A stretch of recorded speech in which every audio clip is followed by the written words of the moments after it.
We good? All right. Okay, good evening. This is a regularly scheduled meeting of the Waterville City Council. There are agendas on the table near the entrance or online at the city's website. Consent agenda items are routine items, which are voted on in one motion and vote. Unfinished or new business items are voted on separately. Councilors will be given the opportunity for questions or comments, followed by citizens who must speak at the podium and identify themselves. Citizens will be allowed to speak one time per agenda item for up to 3 minutes. Citizens who do wish to speak on a topic that does not appear on tonight's agenda will have the opportunity to do so during the public comment section of the agenda for up to 3 minutes. First things first, we are going to go into executive session for legal consultation, 1 MRS 4056D. Can I get a motion to go into executive session? Motion to go into executive session. And a second. Second. All those in favor? All right, thank you very much. All right, we will be right back.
thank you very much. Welcome back. Can I get a motion to come out of executive session, please? Motion to come out of executive session. Second. Second. No one online. All those in favor? All right, wonderful. Thank you very much. All right, continuing on with our agenda this evening, I do want to take a moment and just read a proclamation. I did read this on Sunday. Did speak with some of the council, felt that it was prudent to, again, extend the same proclamation here at the council meeting this evening. Whereas the city of Waterville is committed to fostering an inclusive community that celebrates diversity, promotes equality, and supports the rights of all individuals. And whereas June has been designated as Pride Month, a time to recognize and honor the LGBTQ+ community and their ongoing struggle for equality and acceptance. Whereas Pride Month serves as a reminder of the progress made towards achieving equal rights for LGBTQ+ individuals, as well as the work that remains to create a society free from discrimination and prejudice. Whereas Central Maine Pride has begun its work 10 years ago to connect, lift up, and celebrate the LGBTQ community in Central Maine.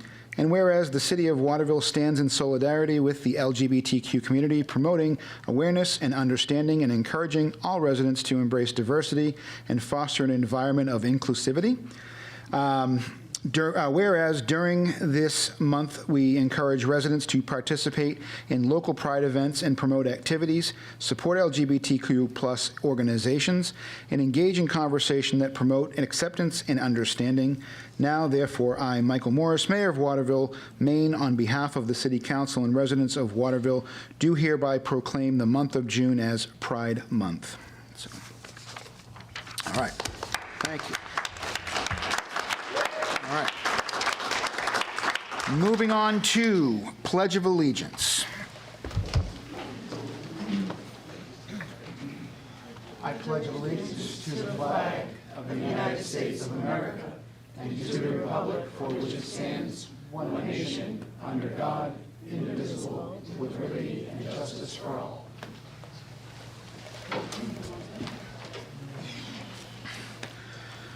Okay, first up, any disclosure of conflict of interest? Any counselors have any conflict of interest on any of the votes that they will take this evening? Seeing none, we will move on to council comments and/or committee reports.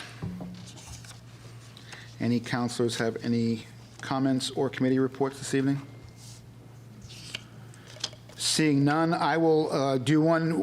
We have a council, special meeting on June 11th at 6 p.m. It's an executive session to review city manager applications.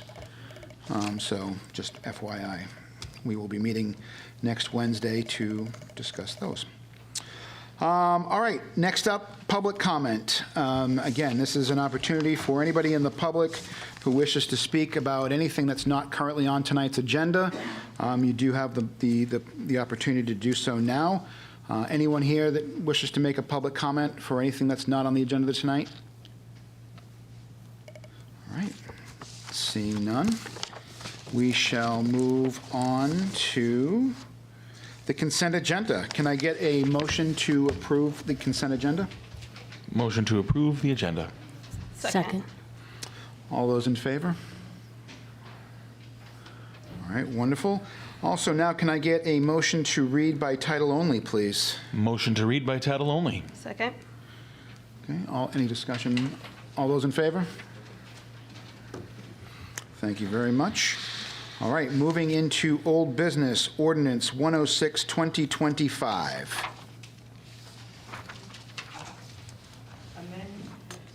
Amend the building and electrical code ordinance. Move to adopt. Second. Okay, this is the, second reading of this. Any discussion from the council? All right, seeing none. Any comments from the public? Seeing none. What is this? This is an ordinance. Roll call, please. Thank you. Yeah. Counselor Gilly? Yes. Counselor DeBrito? Yes. Counselor Klepak? Yep.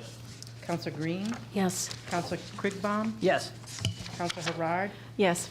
Vote is 6 in favor and 0 opposed. All right, thank you very much. Moving on to Order 107, 2025. Appropriation of municipal and school operating budgets for the period of July 1, 2025 through June 30th, 2026. Move to adopt. Second. Okay. Can I get a motion to take this order off of the table? Since we tabled it the last meeting, it was suggested that we make a motion to bring it back into discussion.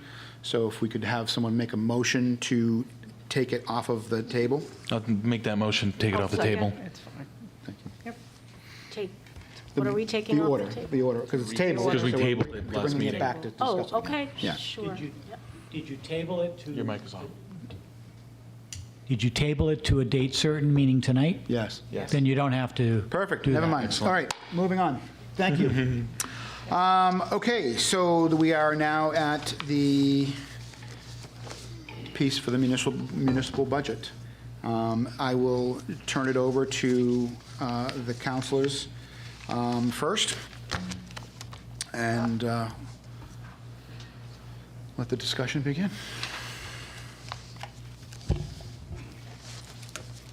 Okay, well, Counselor Green. dive in. So, Mayor Morris, you sent an email this afternoon with a proposal or a statement, I suppose, from Delta, saying that they would be interested in working with us on a collaboration that would help solve the problem of that we're seeing, or at least ameliorate it.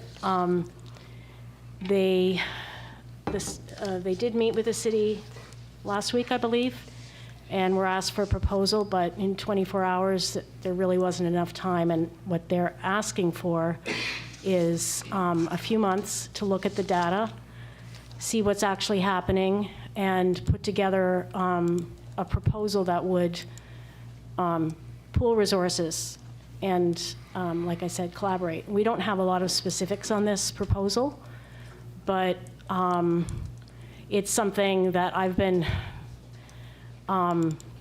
urging or hoping that the city would, that we could do as a regional solution, rather than having Waterville just go ahead and add 8 more firefighters. This doesn't seem to me to be a sustainable solution. So I know we'll want to have some discussion about it, but I would move that we remove the request for 8 firefighters from the budget order.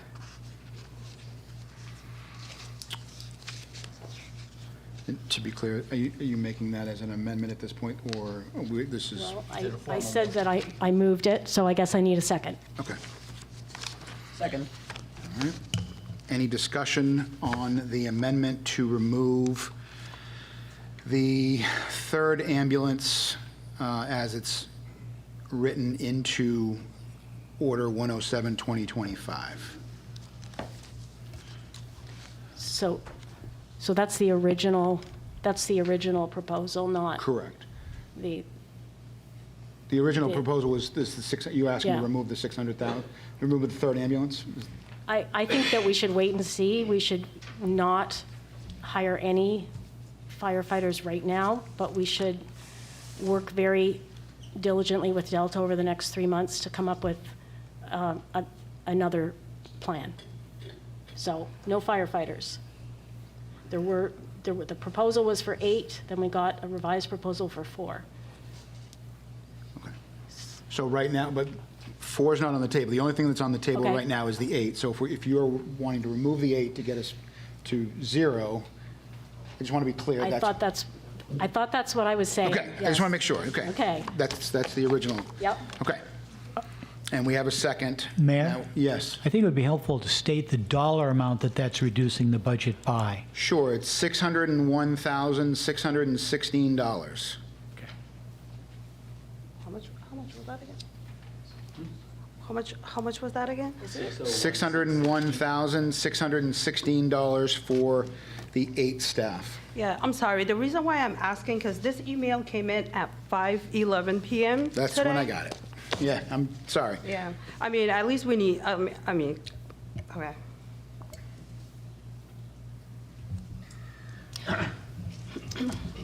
If I may. You may. Councilor Green, could you elaborate even a little bit as to the general outline of the kinds of things that we would be hoping for from Delta? Because as I understand it from the EMS personnel that work for the city, that currently, as the staffing stands in Delta, that they would be hard-pressed to meet our needs, given that they are delivering service to Sydney, Benton, Fairfield, Oakland, Vassalboro. I don't remember all the communities that they serve. And a number of those communities are feeling that the quality of their service is inadequate for the amount that it's costing them. So what's the broad outline of this? Would it be some sort of Well, I'm cost happy sharing? to read the email. That's all we know right now. As Councilor DeBrito said, it was last minute. I mean, I found it so myself, but I think it's important information. So the mayor, it's addressed to the mayor. So if you want, you can read it, or I've got it up. Thank you for your call this afternoon. The EMS system capacity versus demand is a statewide problem, and it's one that has been highlighted locally due to the closure of Inland. Small changes to system dynamics tend to have big, expensive ripple effects. The city of Waterville has used 2 ambulances for the last few years in a very efficient manner. A small geographic coverage area combined with 2 destination hospitals and a high call volume worked very well for those 2 ambulances. The removal of one of those hospitals will impact turnaround times and therefore will likely push the existing system beyond its call capacity. I am in complete agreement with Chief Frost and EMS Chief Flannery that the existing system is probably unsustainable. At best, it needs adjustment. And then it goes on to talk about what you just mentioned. Delta was Delta's coverage service. Delta was approached about offering assistance to the city a few days ago, and my first reaction was to decline any formal offers. The last thing I want to do is overextend our resources or fail to deliver on an agreement. That said, I do believe there are ways to creatively approach the problem that would use existing regional resources.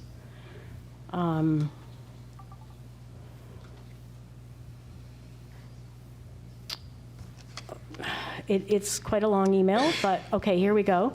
I believe there may be a way to construct a model where we roll the city of Waterville partially back into our coverage area. Our system is designed to provide ambulance coverage to towns that have no service.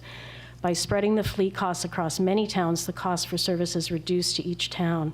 Fully extending that model to the city would not work because it already has an EMS system. What I'd like to explore is a system where Waterville continues to run its 2 ambulances, but Delta could offer the 3rd ambulance in some form of call rotation. This could be done at a rate less than our global per capita rate, since we would not be providing full service to the city. Different than offering mutual aid, this would insert a Delta unit into the call rotation during specified times, reduce the workload on city units, and result in overall improvement in ambulance availability. This would require data to support a scheduling model and will take at least 3 months to form an accurate data set. It may be possible to start smaller, sooner, and design a trial system which can be expanded or collapsed as data dictates. So I think that gives the general sense of what Delta has in mind. I don't in any way want to hold them to this proposal, but it's what a lot of us have been asking for. So I think it's an important move towards a collaborative effort to solve this problem that does extend beyond Waterville. And I think we should seriously consider it.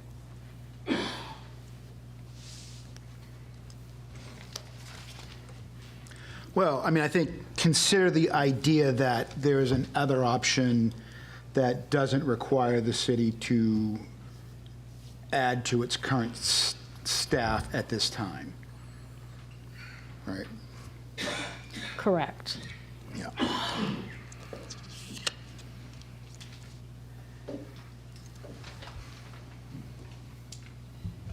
In a lot of the conversations that I've had recently with my constituents and many others who have emailed me on this issue, the key defining thing is that the people just can't afford this in many ways. The property tax increase is substantial for a lot of people. We've heard this 1,000 times. We were also presented a solution that was either higher 8 or nothing in many ways. That was kind of at square one, that's the kind of options we had. It was all or nothing. And then we rolled it back to potentially 4 and then doing a staggered kind of hiring and things like that. Now having this conversation with Delta, we see that there might be more options. And from the sounds of it, they are willing to work with us to find additional solutions to this problem.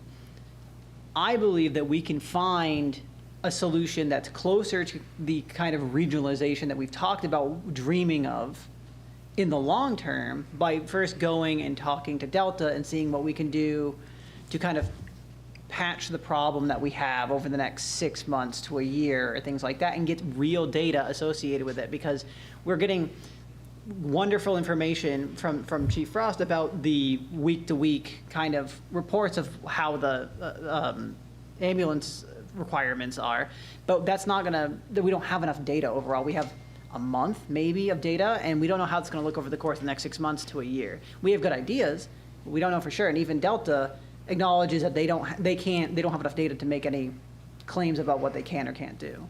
So in my opinion, what we should do is just not table this, but we should not do this hiring at all and wait for more data before we make any long-term decisions on this. And then taking into account the additional possibilities of Medicare and Medicaid being cut and the funding, how that's going to affect us as well, because main care, that Medicaid leads to main care, and if main care funding gets cut, people aren't going to be able to pay for these ambulance rides anyways, in many ways.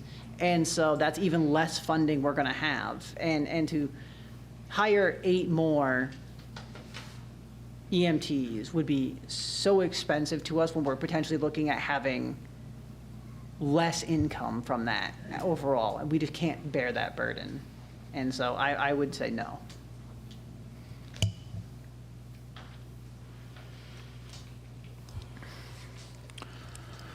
Any other counselors? Councilor Klebeck?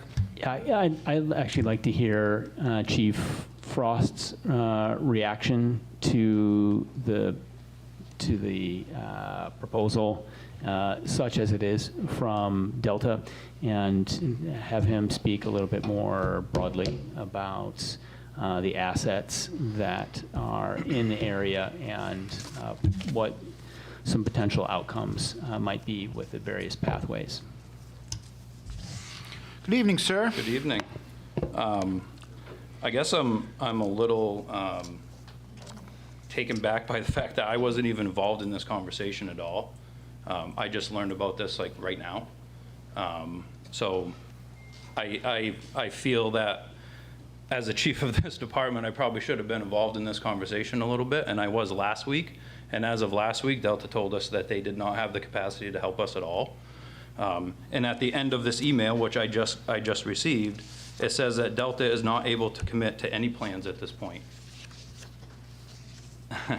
So regardless of what happens with Delta, we're going to have to pay them to help us cover this city. And we're paying them to help us with that 3rd ambulance when we're going to pay them. I mean, we're going to pay them a private service, but we're not going to put it towards our own fire department. I got a question. Yeah. So right now, the service that they are proposing, aren't they doing that already? Like if you need a backup, aren't they Correct. coming in? So now they're proposing, they're gonna come in and they're gonna charge us? They would have to charge us. I mean, they're not going to do this for free. Yeah. Yes. And yes, we use them as our mutual aid partner. They are the #1 call when we have to have a 3rd ambulance on the road. They are our first call if we can't cover it ourselves. If they can't cover it, then we call Winslow. And that's how that works. So right now, they are covering it on a mutual aid basis. They're They covering. covered, and last week, Right. this last 5 days, they covered 4 calls for us, and Winslow covered 1, Okay, because we did not have the availability. Right. We had 3 ambulances out at once. Was that number? one more thing. Again, this was a very last-minute email, but this is a I very... realize that, this but I is a wasn't very- contacted at all for this. And as the chief of this Okay. department, when things are happening, I believe I should probably be part of the conversation when it affects my department. Okay, but, I mean, this is a crisis, and... I totally agree it is. Yeah, okay, Yes. and this, last week, Delta was asked to come up with a proposal. They had 24 hours, and they said, we can't do this at that time. What I hear this as is, we do want to work with Waterville. So, we have a timing issue too, right? We are in the middle of budget season. We have a crisis upon us. We have a very uncertain future. So, my motion is to wait. And we do have a crisis upon us. I totally agree. Since 5 of 21, after the last council meeting, we decided to keep way better track of what we're doing because we did not have this in our database that we could pull these numbers out. Since 5/21, we've had 45 stat calls, 24 of those in the first 9 days, 21 of those in the last 5 days, meaning that 2 ambulances are out at the same time, if not more. We've run 18 runs to Augusta, 10 in the first 9 days. In the last 5 days, we've done 8 of them. We've put out 15 driver's tones to backfill the station, 10 of those in the last 5 days. Yeah, we are in a crisis right now, and we are up against it. And we are having a very hard time navigating through the system right now. Yeah, we need help.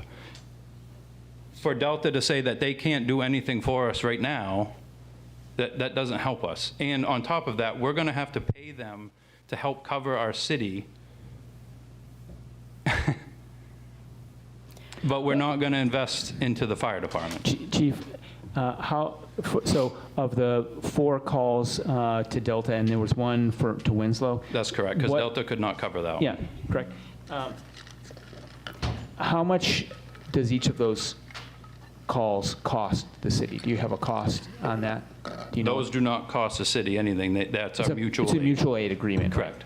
The only thing that happens is we lose the revenue because we were not able to cover that call. I got you. Yes. And the revenue that was lost for that is what? What's the reimbursement, if the reimbursement is paid? So our average reimbursement rate is $438 per call. Yeah.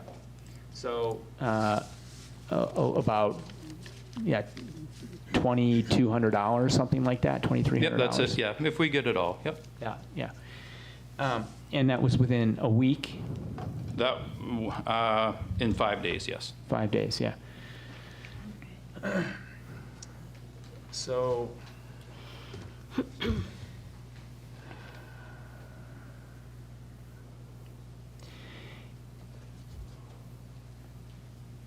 as I've thought about this problem, I've tried to think about it from as many angles as I possibly can.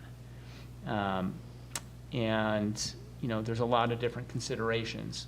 It's a very thorny issue. This is the hardest budget season that I've seen since I've been on the council because of this issue. And I really appreciate that we've had discussion and debate. Everybody's trying to figure out what the best solution out of a bunch of kind of poor choices. The various facets that I've considered are from, the first and foremost to me is the patient care, the service that is being provided. And I've said this to you before. When I hear the chief talk about these kinds of numbers, it's very hard for me to not think about the families, the people maybe without families, in who knows what kind of dire situation their life is. Maybe they're elderly, probably, given averages of calls. They're you're not calling EMS if you're not scared.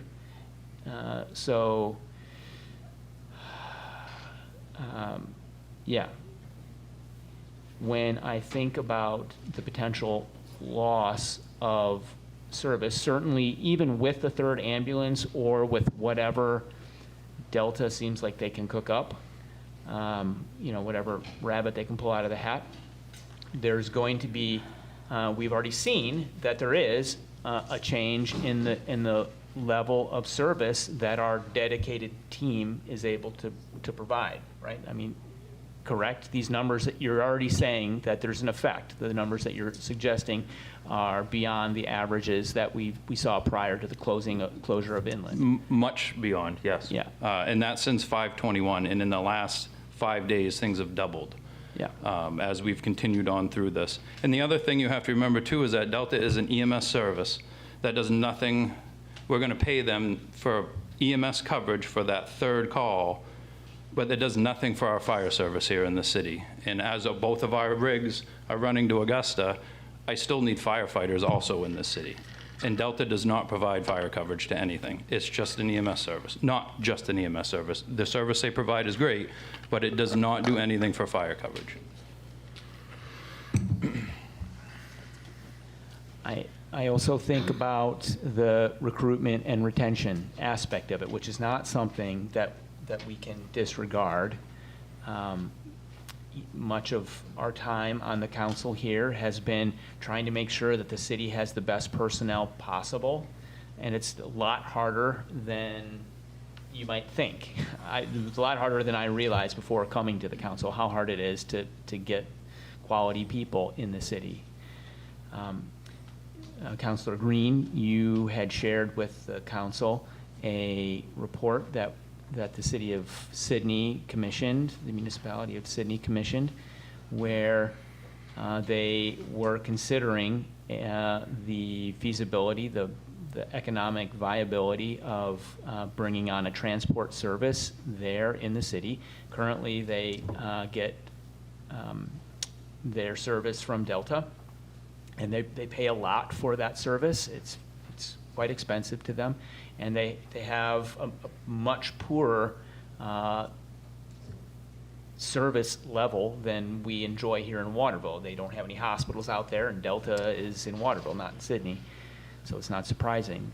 The conclusion of that study was that Sydney would not save any money by going to a transport service. However, they would see a significant improvement in the quality of care that the municipality was receiving.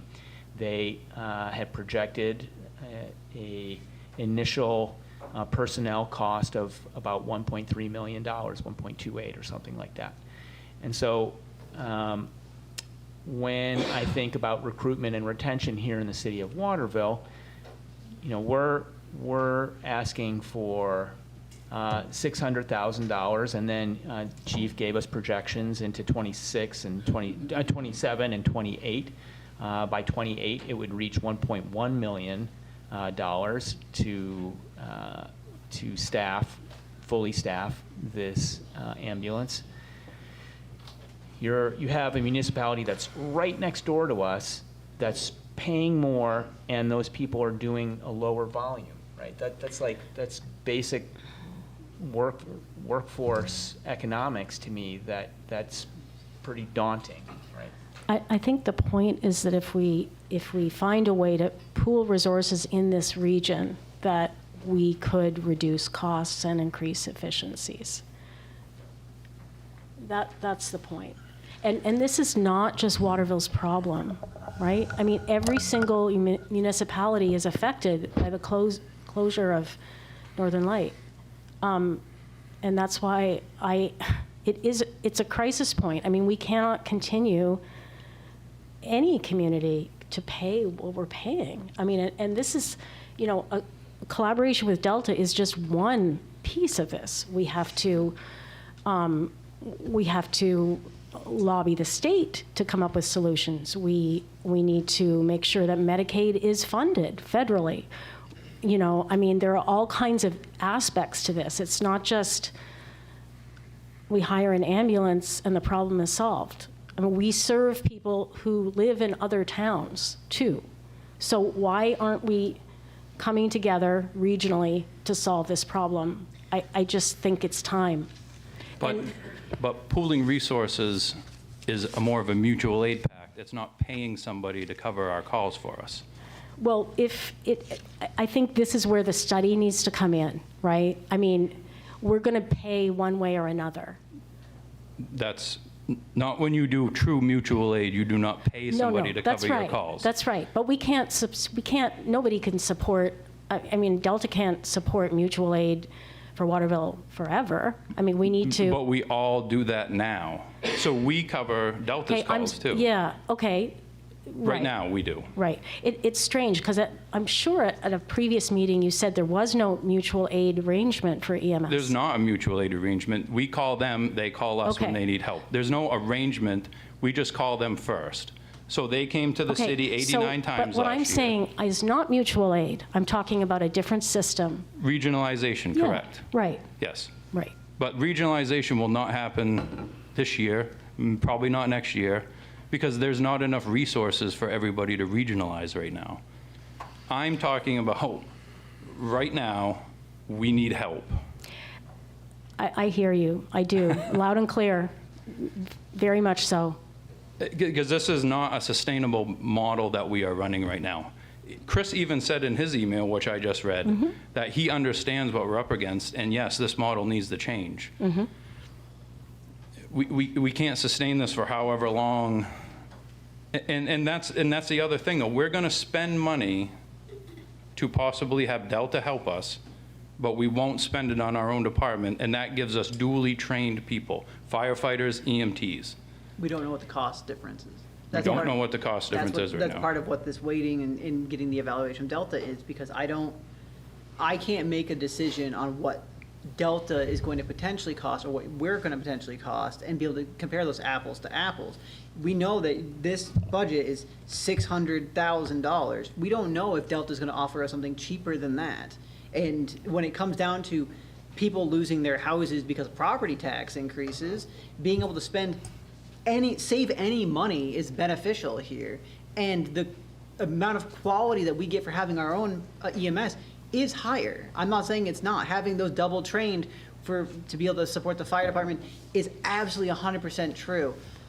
But in a perfect world, we'd absolutely do that. But we don't live in that world. And the struggle that we're running into with people unable to buy their groceries because of how much they cost is putting us into a place where we're going to have to make tough decisions. And part of that is, in my opinion, looking at every possible option we can to save cash. And if that means waiting for Delta to get us a proposal for them covering for us, and that's cheaper, we're going to have to go that direction because we just need to save money where we can. Yeah, I mean, I think also the other thing to consider is that we need additional data as to where where the calls are coming from, what the time of day they're coming from,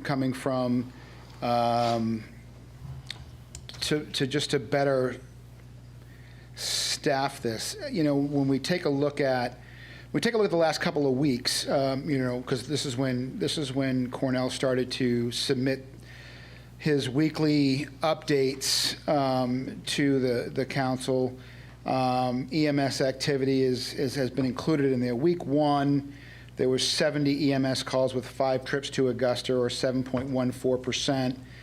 Week 2, there was 84 calls, 10 trips to Augusta, which nets out at 11.9% transfers to Augusta. So, you know, when we started the estimate, you know, right now we were at 4,400 calls, between 900 and 1,000 calls, so roughly 22 to 23% on a transfer to Augusta rate. So again, do I think that these numbers are not going to increase? Probably not. I mean, I don't believe that.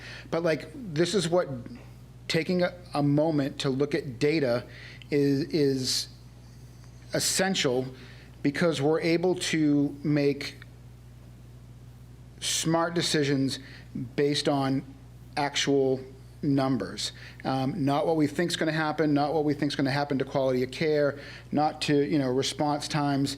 Like, we need to, you have gotten a ton of requests, for data. Everybody, I'm sure everybody in this council probably has reached out to you for a number. There are probably people in the public that have reached out to you for a number. Everybody has a number. And I think what we need to do is we need to create a model which we all have the same number. We track that number for a period of time to determine what our needs actually are. I don't doubt for 1 second that you are not busy day in and day out, right? Like, I don't doubt that at all. I do feel as though that we look at this very in the moment as to when are we busy, and that's kind of what gets reported out. And like, I'm sure there's times in which you're not as busy, just like with any profession, right? Like, there are times in which there are pockets of downtime.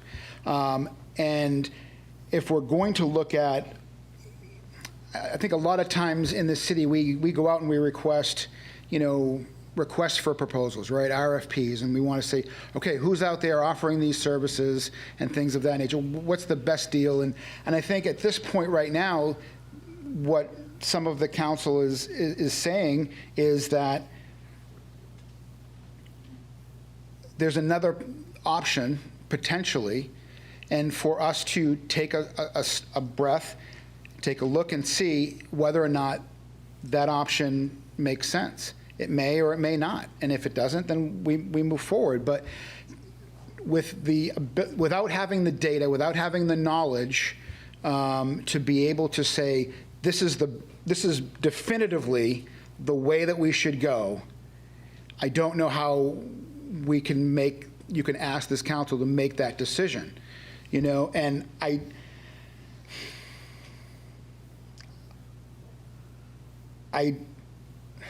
no, I'm not, that's fine. Thank you. Councilor Harad. We have a lot of data. We've had a lot of data for a while. The chief has presented us with a lot of data, and a lot of this was happening even before the hospital closed. We all know that. His team works tirelessly for the city. And the fact that Delta came in, they're not here tonight, they came in at the last minute with an email. Maybe they can't do anything, and then where are we going to be at? Our fire department is going to be, stressed. I mean, we have to recognize them as well. I'm going to be the first person to say, I don't want to raise my own taxes, okay? We all have a piece of that. But looking at the fire department, the staff, as well as patient care, that's what matters here, all of it together. It isn't just lines on a budget. And I can't say enough about we keep talking about all this data we need, and I'm just kind of like, I feel like it just is a way to keep on pushing things further out. Because I have so much data in front of me, almost too much. Like, there's so many numbers. I agree. But yeah, I absolutely don't agree with taking the firefighters off of the budget. I have a couple of questions, and this is just to clarify for the public. I have a couple of constituents. I have a constituent that's asking this question, and the question is about a referendum. If we were to put this in the referendum, because we have Bill Lee here, is that possible, or what is even the process of that? Of putting grabbing the budget and taking the 4 ambulance out of the budget and putting that to the people so they can vote on it. The problem is, and there may be others, is that we will already have a budget by the time that would go out to be voted on. The taxes tax rate and the tax amount will have been established. The tax bills will have gone out. I think that causes a serious problem to try to do something like that. Okay, so That's a quick answer. Okay, and my other question is, if we do pass this budget and we get a recall, so what is the process of that? What happens? I'm not going to answer that one off the top of my head because there's some issues. Normally with a referendum, you get enough signatures within a certain time period. It then goes out to the voters, which can reverse council action, although then it first goes to the council, I think, with the opportunity to reverse itself. But in terms of the budget, that's a bit more complicated because it's something which is time-specific. I mean, we have to have the budget passed, we have to put the tax bills out, and so if you pass the budget and then you say somebody says we're gonna put the budget out to a referendum or a portion of it, I would have to look into that, but off the top of my head, that causes some problems. Okay, thank you.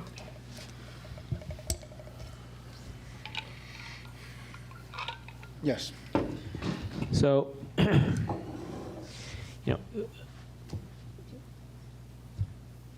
there are a lot of people that I respect very highly that are urging caution. And they're urging caution in terms of the finances of the city. I have to admit that in terms of caution, I think that it's actually incautious. I would rather personally be homeless than dead. I would say that, we are gambling with the real life health outcomes of all kinds of people in the city. I mean, 5,700 people, not all of them were critically injured or anything, but there were 5,700 calls this past year in the city.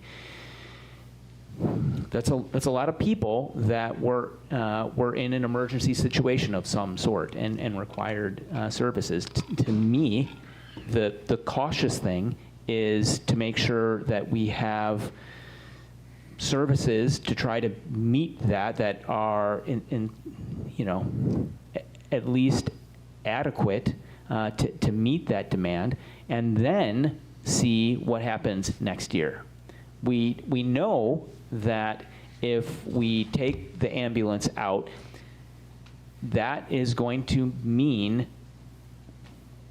poor health outcomes for some people. We have a 58% return of spontaneous circulation rate here in the city. That's definitely going to drop no matter what we do. But it could drop precipitously. I don't know. We'll see. But to me, the more cautious route is to try to forestall the life-dependent component of this, and then assess in a year, is this financially sustainable? Was it unnecessary to have a third team? People say once you put personnel on, you can't get rid of them, but that's not true. I'll make a tough choice in a year if it seems like actually we don't need them. We know we do need them. Right? And then, I'm sorry, my last point is we were talking about the resources for regionalization and the hope that regionalization is a way to sort of cost share and pool our resources more efficiently. Our chief has said that one of the barriers to regionalization is a lack of resources. So in my mind, if we're serious about regionalization, that a way to signal that seriousness about this notion is to not just let the problem get worse and look around at our neighbors. It's to add more resource to the equation, which will lower the barrier to regionalization. So when we can get to that point, that asset that we've brought to bear will be supported by the ensemble in the coverage area, in the region, whatever the unit is. To me, that seems like a more substantive motion towards a long-term sustainable regional solution. It's true that we would have to bear the financial burden of that upfront, but that is, in my mind, the cost of being serious about finding a long-term sustainable solution. Mr. Mayor, if I may. You may. So, I've been hearing, it's a great discussion. It's wonderful. But with all due respect, Councilor Klepak, the homeless are dead thing is the same fear-mongering rhetoric that we've been hearing for the last several weeks. We have multiple departments in this city. We have police, we have public works, we have the schools. Unfortunately, nobody gets everything that they ask for. And this isn't personal. It's not personal. This is about what our constituents, we are in 6 wards, and it's what our constituents want. Now, they may have overwhelmingly talked to people saying, yes, we want this to happen. But in my ward, it is a resounding do not do it. And that is who I listen to, because that is who I represent. Because if it were me, absolutely, let's do it. But we don't have the money. You don't always get what you ask for. Everybody is stretched thin. There's no money for everyone. And unfortunately, tough decisions are made. And this is one of them.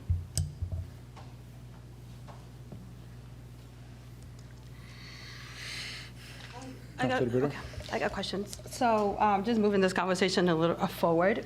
So we did get a proposal earlier. Do we have a motion on, like?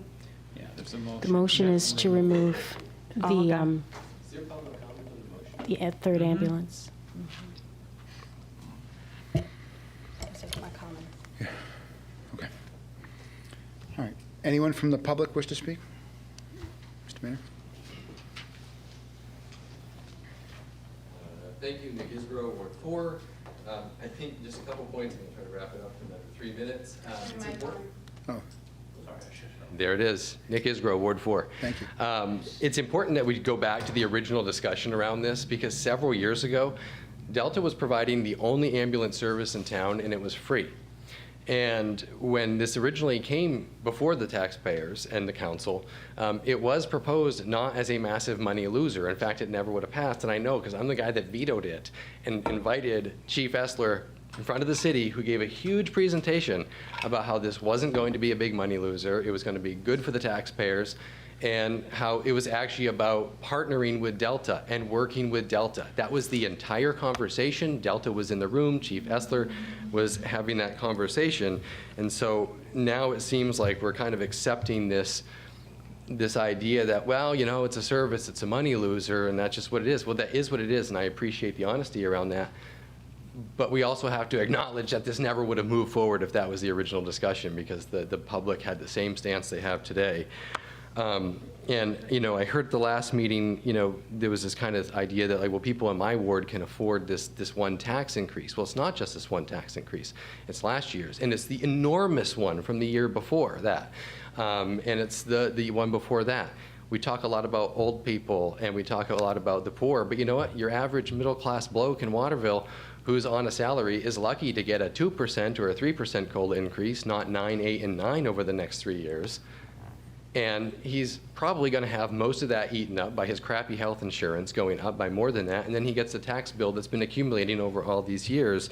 And so that person is continuing to fall behind while we're talking about city personnel. And I think we take good care of the people that are here, and you've proven that with some of the raises that you've given. I appreciate the conversation about call types. I think that's super important.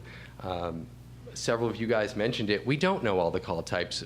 I have a list here of some of the places that we're going. Not all of these are emergency calls, and maybe there's a certain section of those that could go to Delta, and some of the more emergency pertinent ones could go to the city. I think those are the conversations that we're looking for. The reality is taxes have skyrocketed over the past few years, and we talk about service levels, about the fire department. Well, even with my super increased tax bill, there's still a ton of sidewalks you can barely walk down. There's still a lot more homeless people. There's needles everywhere. Let's get the bang for the buck out of the investment we're making and improve all the service levels before we just narrow it down to one department, please. Thank you. thank you. Sir.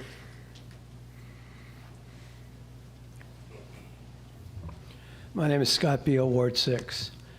Since I last spoke to you all 2 weeks ago, the House of Representatives have passed a budget bill, and they've sent it on to the Senate. People are starting to study that. And the Brookings Institution has published a study that says that probable impact on Maine is 437 million loss in Medicaid and 87 million loss in SNAP. There have been other governmental actions that have taken place that are going to slowly ripple through the system. Education is being cut. I believe that the City Council has a fiscal responsibility to the people of the city. And there is a lot of stuff that's happening, and we don't know what the impact's going to be. But the most likely impact is that we're going to have less money coming in through Medicare, Medicaid. Interest rates are going up. Bond servicing is going to be more expensive.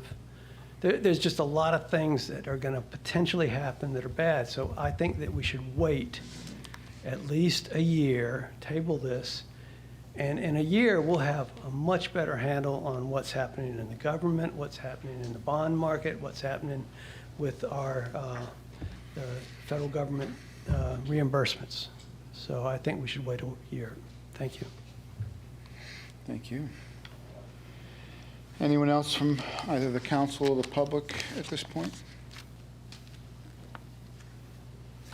Karen.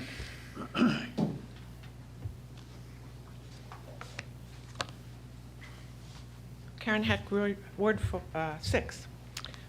First, I want to acknowledge that fire department and the chief are here to advocate for their department, and they're doing a good job of that.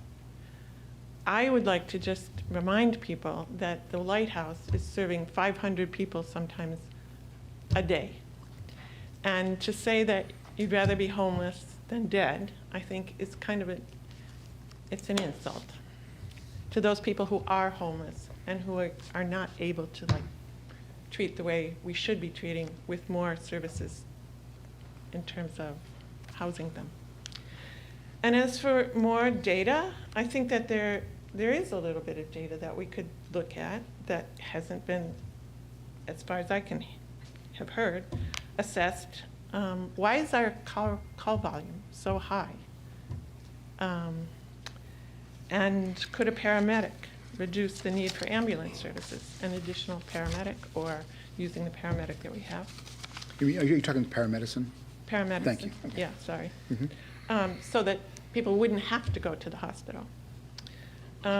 What's the data on the types of calls and how many are residents versus visitors to the city? 20 to 25,000 people come to the city every day for their services, for shopping, for entertainment, for food, for doctor's appointments. How many of those people are getting into accidents from other towns, and we're having to serve them?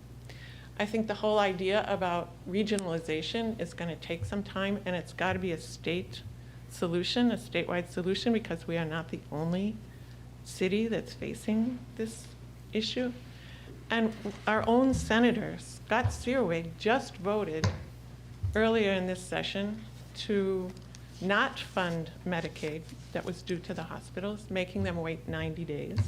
And now the Republicans are also trying to get a petition or a referendum to stop the budget, this 2026 budget, which is going to make more of an impact on lost revenue that we are depending on for this service. So while I understand that there are people who are going to be unhappy because we don't have this, I think there are a lot more people who are going to be relieved that they don't have to make a choice between their taxes and living here, or eating, or their doctor's bills.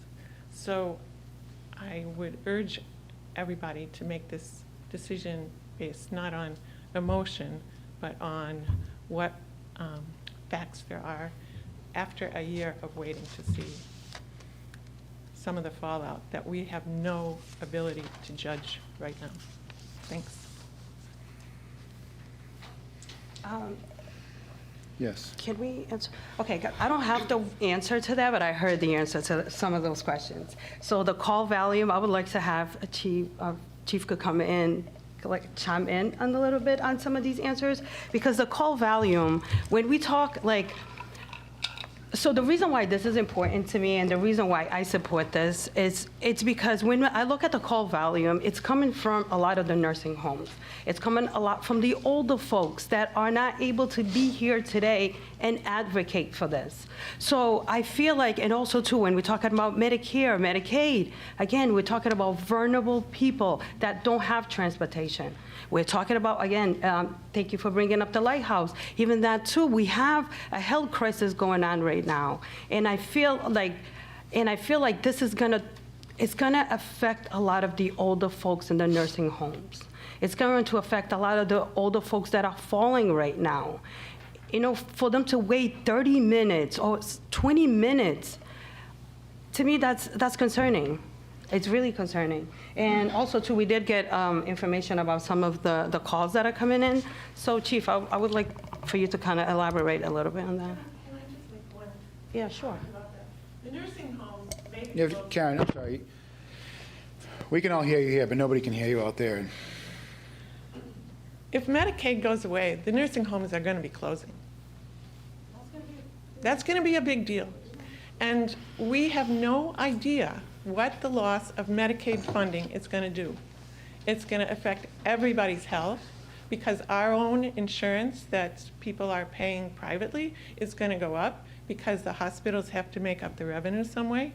And we've already lost birthing services. We've lost hospitals throughout the land, throughout the state. So this thing with Medicaid, I get what you're saying about this, but it's not limited to old folks in nursing homes. It's everybody. And that is the problem, that we don't have a handle on it. Yes, and I do agree we don't have a handle on that. I sit in the Health and Human Service, and even on the state level, the federal, they haven't cut anything just yet. We have to wait until that budget comes out. So as of right now, we don't know of Medicaid or what's the impact that Medicaid is going to happen. So and that's what I'm saying, like right now, the amount of people that we have in those services are just getting older. They're falling every day. So what I'm saying is that the ambulance service, they're gonna need that service. So I'm okay not passing this, but what I'm not okay is seeing the death rise in Waterville. I'm not okay with that, and that would really hurt. That's a decision that we have to make today, is the death rise in Waterville of the older folks. It's going to rise in the country, Councilor Booth. There's no question about that. And those Medicaid payments have already been decreased so that there is no service in inland. It's already been a problem for birthing services across the state. I mean, the money's just not there. And it's going to be less. Councilor Green? Yeah, so, we could talk about this for another hour or two, or 24, right? There's absolutely no easy solution here.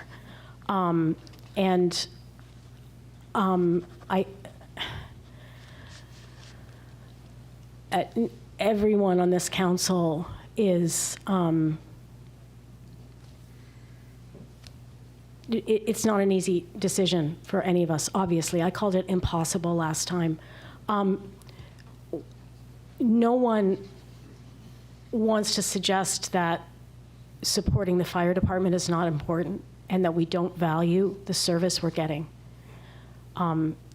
What I feel, and I'm hearing my colleagues on council say, is we need to stop and look at other possibilities other than adding 8 personnel or 4 personnel to our department. And that is in the light of a lot of uncertainty, a high tax burden, and uncertain revenues coming in. I don't want to hire, 4 firefighters and then lay them off in a year when we're going to have to make tough choices. Or do we lay off teachers? Or do we lay off, other workers in the city? We are looking at an unsustainable burden here. So At some point, we have to decide. My feeling, my decision is that we can't go forward with this solution, that we need to come up with some way to support the fire department, but we need to look for something more creative, and maybe it's not going to happen for 3 or 6 months.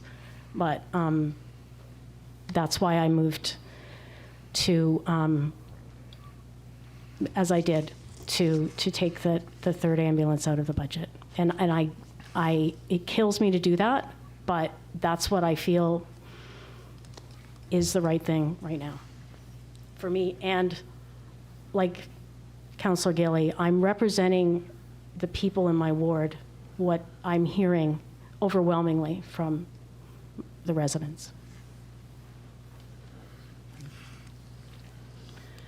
Chief, going back to the questions that we were asked, can you talk about a little bit about the nursing home and the top 3 of the calls volumes that are coming in? That's really high.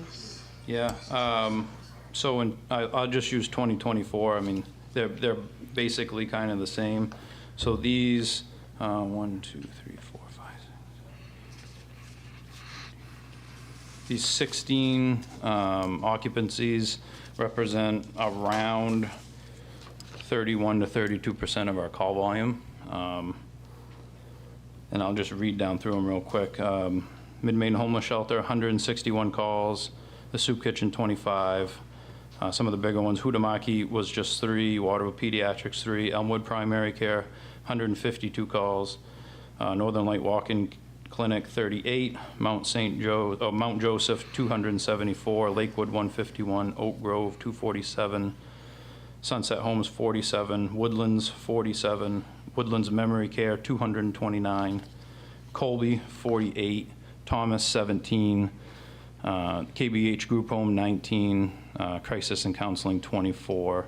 So for the year of 2024, that's 1,485 calls. That represents 31.2% of our call volume here in the city. And yeah, I agree. All those things that Mrs. Heck said, those are also the things that are going to affect us too. If nursing homes close and these people go home, someone's going to take care of them. It's going to be us. And healthcare will be in the back of our ambulances. Everything that I've stood up in front of you folks and given you for numbers, and all the talks I've had with citizens in this great city, everything we've talked about is basically it is starting to come true to us now. I fear what's going to happen next. I totally understand the ask, but our capacity, we're pretty maxed out when we start running to Augusta, and when we start asking Delta or Winslow to cover our calls, well, we're just pulling from their services now. And I just feel like we should be taking care of ourselves at this point in time. To also, one other question, Mr. Heck, you asked is, how many are Waterville residents? So out of the PCRs that we build out in 2024, 74% of those are Waterville residents. So we should be getting money from them. Well, so if somebody drives into our city and gets in a car accident, are we not supposed to help them? And we are. I think the point is that That's a we need regional solution. Exactly. And we do help them also. Yeah. We'll send an ambulance to Winslow if we need Well- to. They'll bring one to us if we need to, but what I'm getting at is, if somebody is hurt in the city and they're not a Waterville resident, we have no way to, I can't ask them that. When someone calls 911, we have to go. That's a law. I don't think that is the intent of this No. statement. The intent is that this is a justification or another justification for regionalization as a whole, because we're already supporting the region as it is by doing exactly that. We already run and go help them in other cities, and we're a service city. They come to us, and then we provide them services. We should be part of the regionalization plan, and that's why it works, is because we are a service center. We're not going to get money from them unless we work together with our region. And so it's just another justification, and a fairly good one, of why we should go and do regionalization. It's just more added to that pile. Can I also say that I truly believe that this is a legislative issue. For service centers like Waterville, we get the same amount of revenue sharing as Winslow and Fairfield and Sydney and every other place. But our services are required to serve a lot of those people who come into our city. And there should be some understanding of that at the legislative level, that service centers cannot continue to be the ones that provide everything for everybody at the same level of funding. Councilor Cleveland. Yeah, I think it's important to keep in mind that the people that live in Waterville don't stay in the city of Waterville. They do go into surrounding communities, and I imagine they have accidents and health issues that happen in those communities.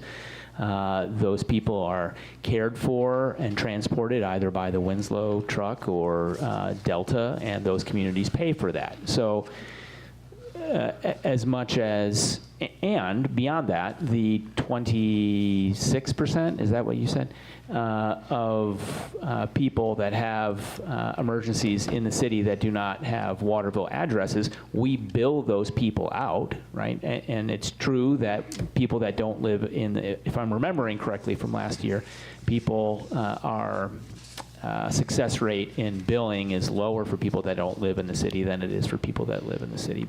I may be wrong there, but I think I remember that.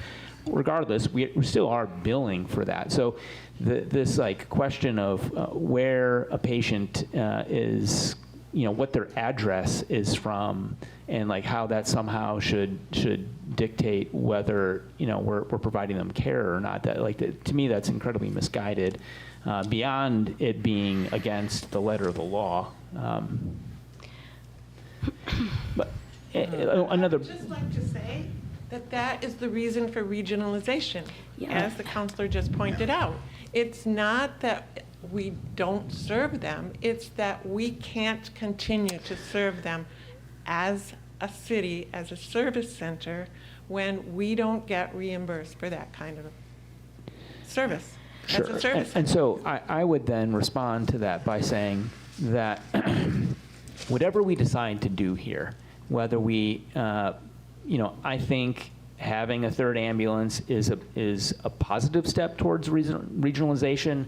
If the balance of the council thinks the opposite, whatever we decide, that I think whether the capacity is within the fire department or when we get some new management in the city and they bring on a replacement for Michael Hall, we get some kind of grant writer in the city, that there should be grants written to MEMS to try to fund a study for regionalization. And I also would advocate that the city of Waterville commits, I don't know, some amount of matching fund. I could pull a number out of the thin air, but we have a matching account from TIF dollars that is designated to match grants of different sorts. And this seems like an eminently important one to do. Whether we have a third ambulance or not, I think it behooves us to pursue that kind of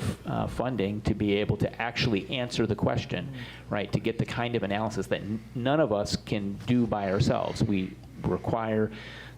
It'll require the expert input from the professionals that work for the city, but also other outside voices. That there are consultancies that do this kind of thing around the country, and I think we need to hire a group like that to actually conduct a study to understand what the different options are, what the financial ramifications. We do have, this is time sensitive, right? I mean, so we have an offer from Delta to work with us on finding some sort of temporary solution, or immediate solution to the issue. It's not a solution for regionalization, but it's a start.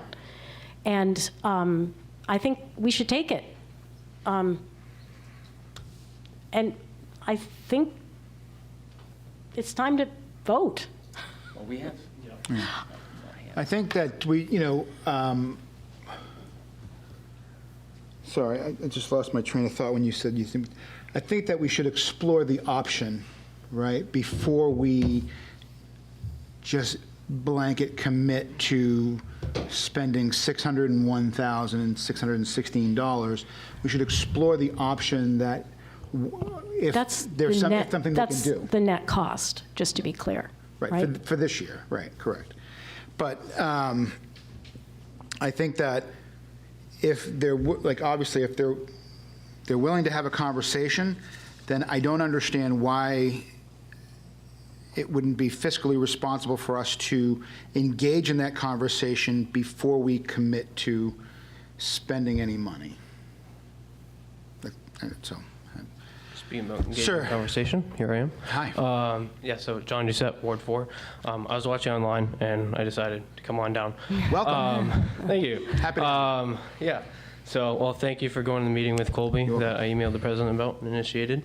So first, I recognize the difficult decision. This is by far, I mean, I don't know the history of Waterville, but this has to be like one of the toughest, if not the toughest, decisions to make. I think, recognizing the tax burden on taxpayers here, I know our tax bill has gone up, and if I didn't live with my grandmother, it'd be very difficult for her for sure. I think we're being maybe narrow-minded on we have to have this ambulance or not, and that's going to increase taxes or not. This is difficult, but we're choosing things like roads and stuff that are desperate repair. They need repair, like Burley Street. That now that's looking pretty good now. Is looking pretty good with dirt. So,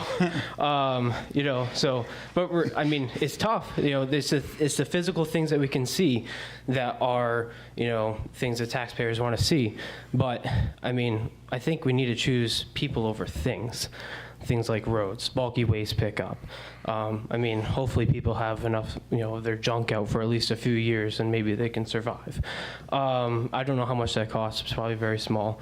And I don't know if, Director Scan can embrace cutting, one staff member. I mean, that might be 50 or so, but 50K. But maybe you can, maybe you can't. I don't know. I think we need to look at other things as well. My grandmother fell twice recently, and this man's fire department was there pretty darn fast to get her up.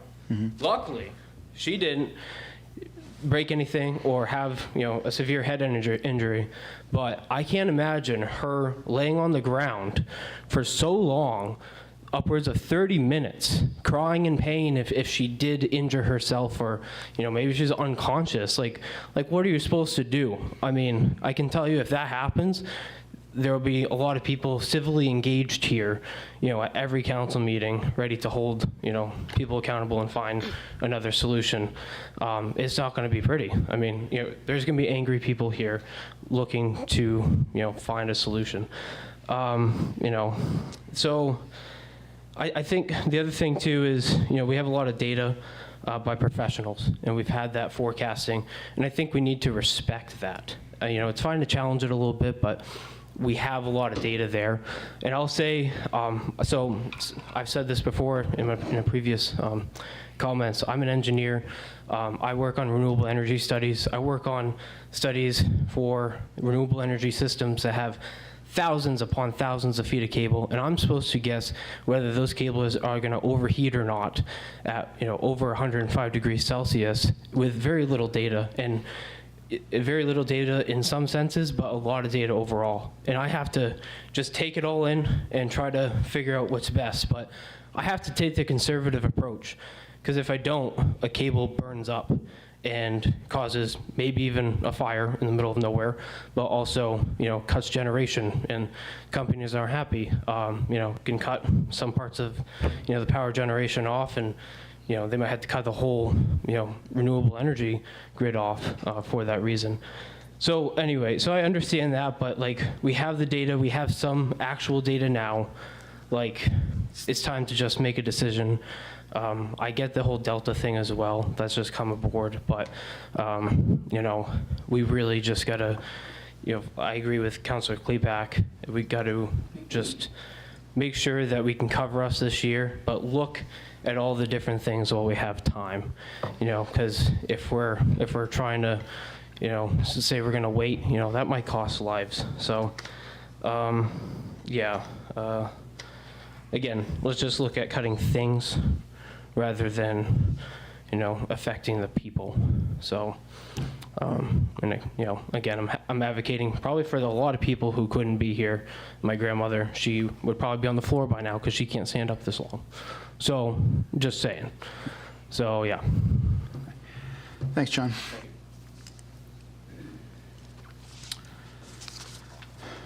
Okay. Anyone else? All right, so we do have a motion on the table at this point right now. Listen, I think it's important to recognize that this budget, this is the first reading of this budget. This is the first subject of discussion for this budget. In order for this budget to pass, we do need a 2/3 majority. This is not a simple majority vote. So in any instance of the 6 of you, I do not break any tie for the passage of this budget. So in order for that to happen with 6 of us here, 6 of you here, we need to have a 4-2 vote for this to go through. With that said, any of the amendments, I am able to break any ties and things. We can certainly go ahead and do that.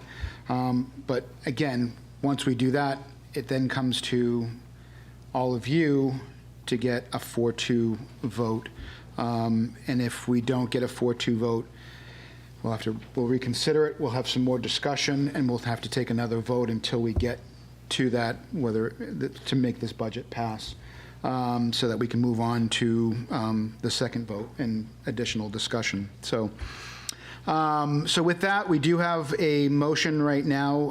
Again, the budget order 107-2025 is inclusive of $601,616 to fully staff 8 personnel in the fire department to fund to staff a 3rd ambulance. Councilor Green has made a motion that was seconded to remove the 8 staff from the budget. So with that, I will call for a roll call. All those in favor of this amendment?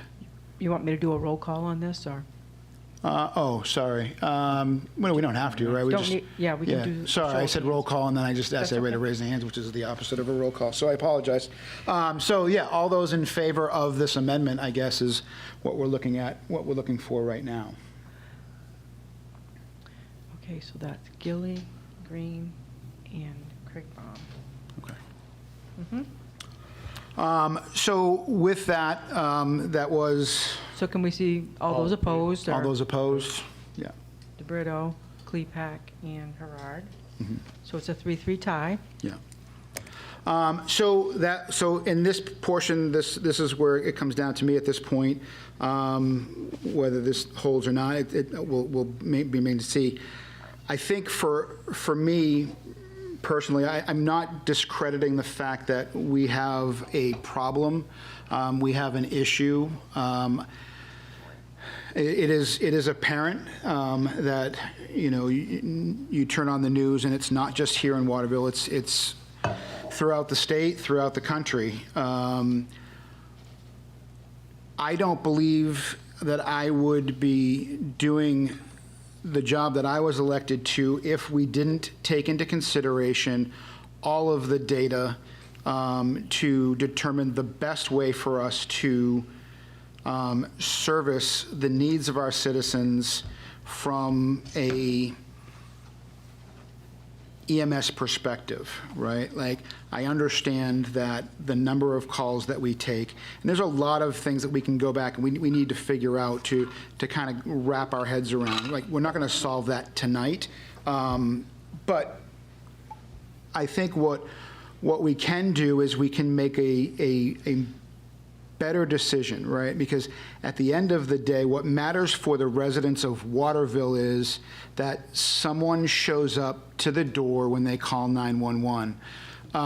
If that someone is a Waterville employee of Waterville, then great. If that employee, if somebody else that shows up is not a Waterville employee, and it's another opportunity for us to collaborate and expand the service or alleviate some of the pressure of the existing staff, and they're able to do that at a lower price point, not just for this particular year, but going forward. This is a fluid situation. So what happens today doesn't necessarily mean what happens next year or 6 months from now or whenever. But I think it warrants the discussion and the ability to play out another model. And therefore, I am in I'm in favor, yes, of this amendment in removing these 8, the request for 8 EMS staff at this time. Okay. All right. So with that, we do have other things to discuss. We can certainly still, that was one amendment, right? So again, any member of this council can make an amendment at any time to discuss anything that they want to discuss, whether it's ambulance related or not. So I know if there's another amendment that wants to be made with regard to EMS, we can certainly do that now. If not, we would move on to the next big thing, which we talked about, which was the non-union wages. I will make an amendment for us to bring up the proposal with the 4 ambulances. I would like to hear about that a little bit before. Second. Okay, I'm sorry. What was the motion again? It was the motion to bring up the proposal with the 4 ambulance, or 4 staffs. 4 Sorry. staff instead of the 8? Yes. 4 ambulances. So yeah. you're then proposing that you want to add back 4? Is that? Correct. Correct. Okay? Point of order, you should state the dollar amount you're adding to the budget, Sure, thank you. not just positions, so nope, it should be that's no fine. question what's on the It's table. $207,623. And was there a second? Thank you. Mr. Mayor, can I have that number again? $207,623.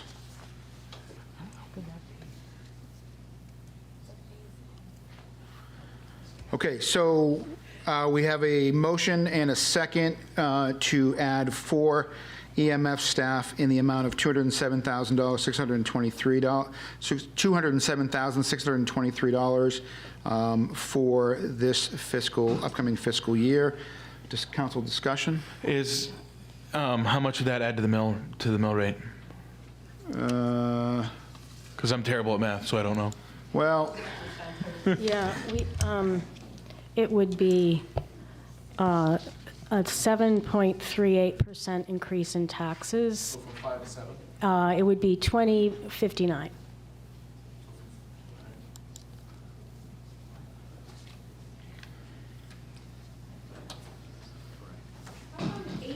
Eight personnel was 600,000 and 4 is 200,000.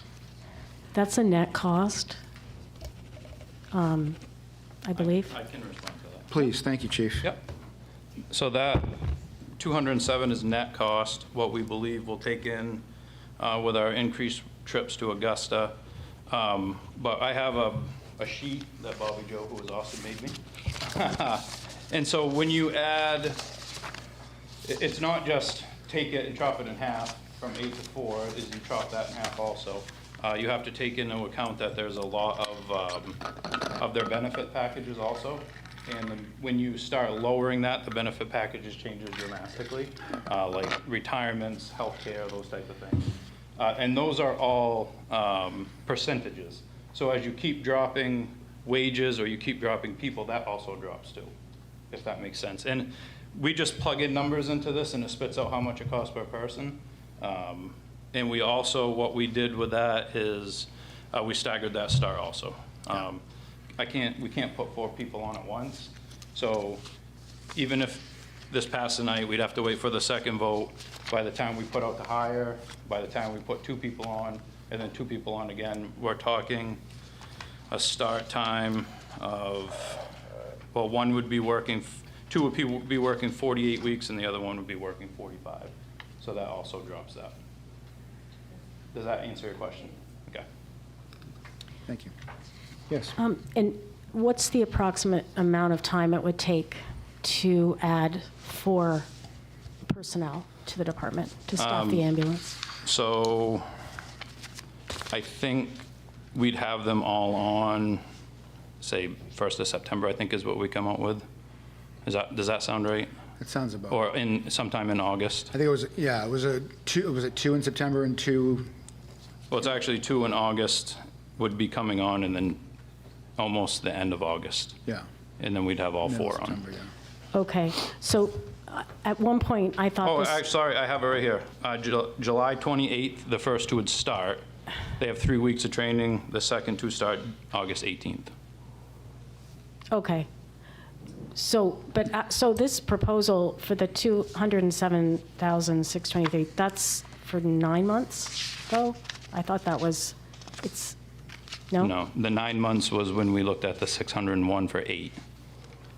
Got it. Yep. Okay, right, because then it would take another Correct. 4. That Okay. was a really long staggered start because there was Right. 8 of them, and we also started them later to try to get the money down. This one would start, 2 would start July 28th as a roundabout estimate. I don't know if I could get them on then or not, but we would try. And then 3 weeks later, we'd put the next 2 on, and then they would all be onboarded the end of August, 1st of September. Okay, but I'm sorry, I have to ask this No, that's question. okay. The projection for 27 and 28 is for 8 firefighters at a cost of $1 million. That was the projection when we had 8. The 2 would stay, the 4 would stay almost the same. It would have a little bit of added cost, but it would almost be exactly the same. Okay, You're only talking weeks, 3 weeks, 4 weeks difference.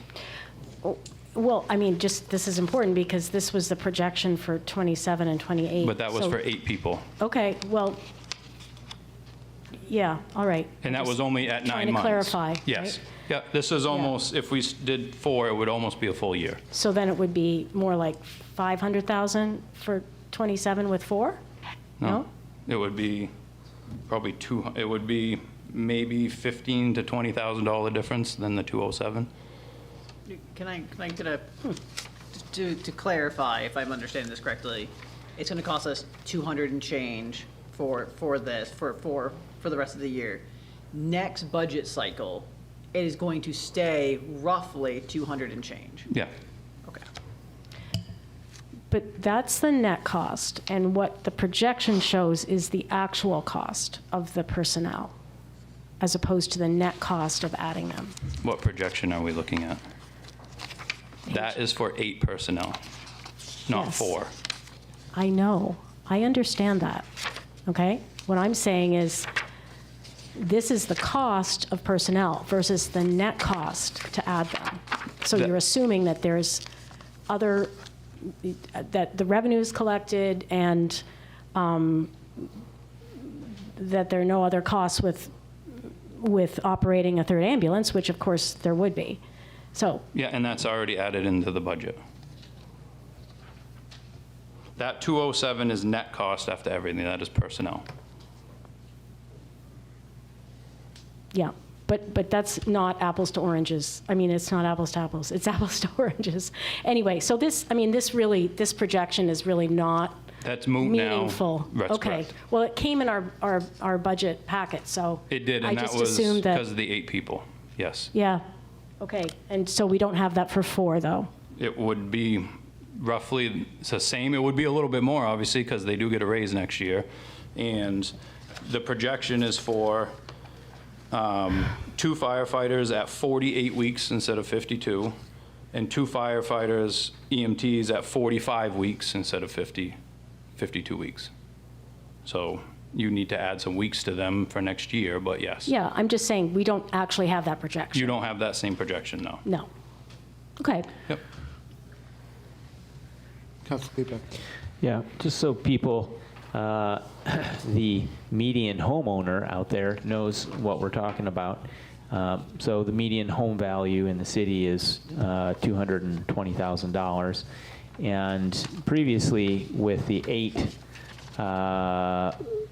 proposal for 8 ambulance drivers, that would have led to an increase in their tax, in the tax burden from the median household of $112. And however, with this proposal, the increase in the tax levy for the median home value would be $39 per household. That's the actual cost that we're talking about with this proposal. So I was in favor of 8. I am certainly in favor of 4. And, you know, I asked Chief earlier today, you know, anticipating that we may be in this situation, you know, is there a peak time of the day? And I'll let him respond to that. I mean, obviously, we believe the daytime is, but I do not have those numbers in front of me. I was not able to get those before I came in tonight. Yeah. Just to add all the numbers here, we're talking about the median home value of $219,000. The taxes would be $4,510 for someone with a median home value, which would be an increase on current levels of $310 total. That includes the whole budget, right? So if we approve this, then someone who has a median home of $219,000 is going to pay $4,510 for taxes, an increase of $310. And just to speak on that a little bit, there is resources. The state has resources, and also too with the property tax. I'm not saying, yes, it's going to take the whole burden away, but on the state level, there is tax relief. There is taxes, credits that folks can definitely apply for, and definitely will qualify. Okay. All right. Scott.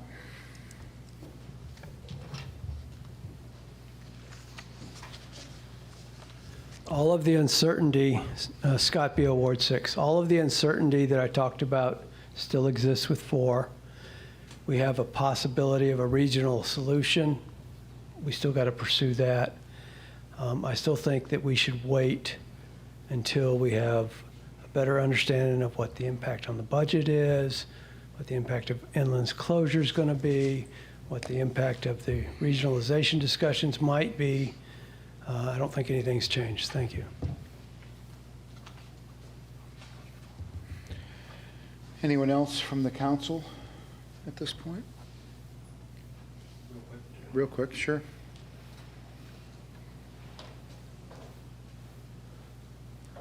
I would just counter that by saying, again, I think this waiting to see what happens when we've been given data over the past few months, and we have some real-time data now in a short frame. You know, it could cost my grandmother her life, possibly, you know, or someone else's life. So again, like I said, you know, in my studies, I have to be very conservative. The clients don't like it. It costs them money. But here we have an option to evaluate options to find a cheaper path forward. But we're just such in a time crunch to figure this out. So let's not play with people's lives.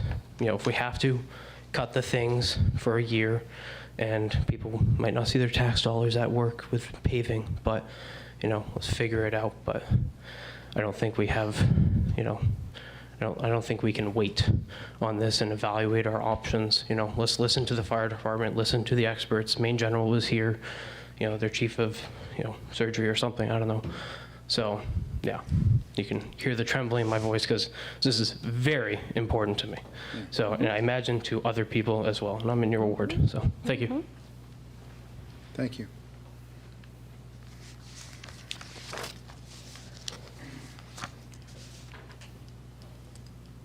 Okay. We have an amendment to now add 4 EMS staff at a cost of $207,623 to the budget. It was seconded. We've had some discussion. Any other comments from the council before we move to a vote? Okay. All those in favor?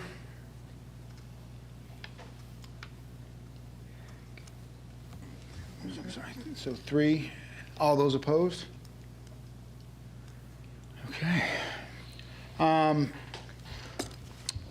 Again, I am opposed at this point. So. Okay. Any other amendments with regards to EMS? Okay. Moving on to the next segment of the budget, which requires attention, is a discussion that we had with regards to non-union wages. So as of right now, it is in there at 5%. Is there any motions with regard to non-union wages?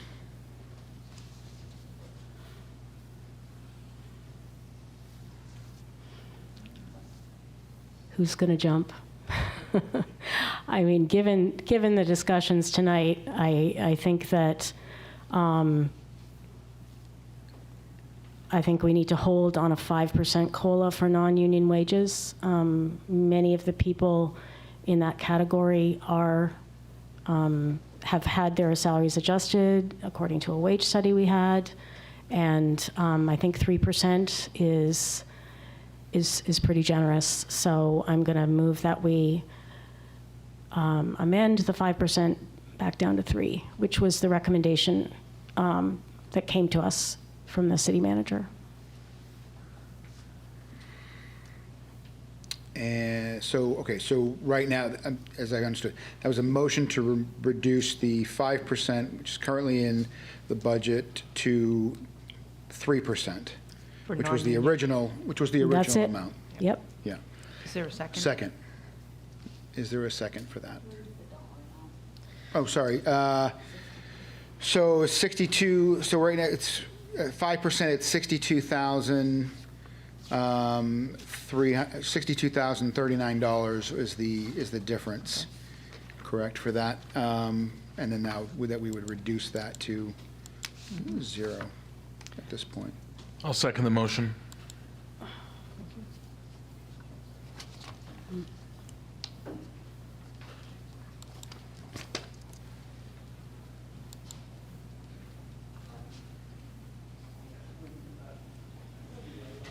All right, I'm sorry, any discussion? I just wanted to, this just completely took me off by surprise, but it's okay. My comment is, with this budget, is clearly that Waterville is not invested in their people. We're not invested in our city. I mean, we're not invested in our people. We're not invested in our ambulance. I'm very disappointed. I'm not gonna lie. I'm very disappointed at this. We have worked in the past 7 years. I've been on the council on creating the fund, our fund balance. We did such a great job, bringing that up to what's percentage is that right now? It's over the 12% that we originally said we were gonna put there. We have done such a great job, and right now, times like this, for us to not take care of the city is for me, is very disappointing. So I'm just gonna leave it at that. I have a counterpoint to that, and that is, I think it's actually the opposite. We're looking at taking care of the constituents of our city. They are the ones paying these bills. Sure, our workers are fantastic for the city. They do wonderful things. They deserve everything we can give them.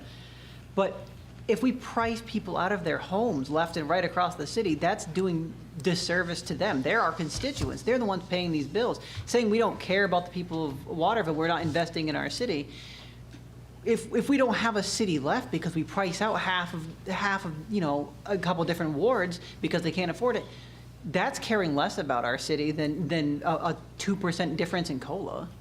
So, and just for the record, we did not price out the city, the market did. The housing market did that. We did not do that as a city. That's true. We're making the budget. We do the property tax. That's what we're here to do. We're making the budget for the city and having to be conservative about it in order to try to save money for a town that we know is going to be struggling because of all of the different changes that are happening at the federal level, the cost of groceries, all this other stuff, isn't a bad thing. That is us being conservative to try to help the greater population of the city. Councilor Harad?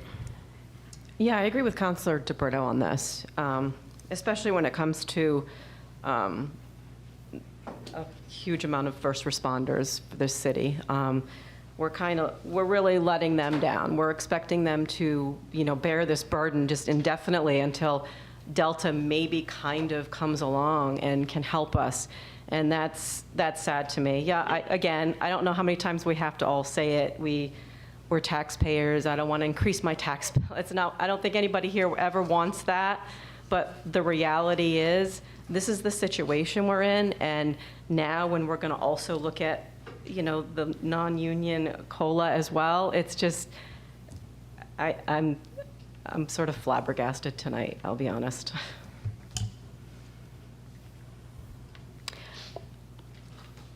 I just want to observe, I have to say that the people that we're talking about are the highest paid people in the city, all right? And they are people who have had their salaries adjusted according to a salary study that we did.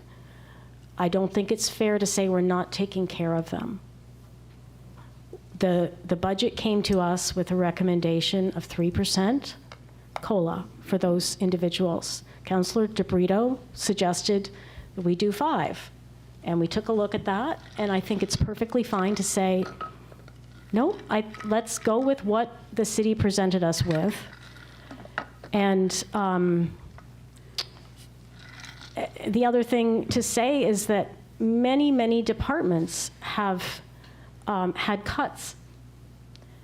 Every department, pretty much, including a position in Public Works. So I do not think that this is any slight on our employees. I think it is fiscally responsible, especially given the discussions tonight. And it's also just to clarify that it doesn't just affect the people that are getting paid, the managers.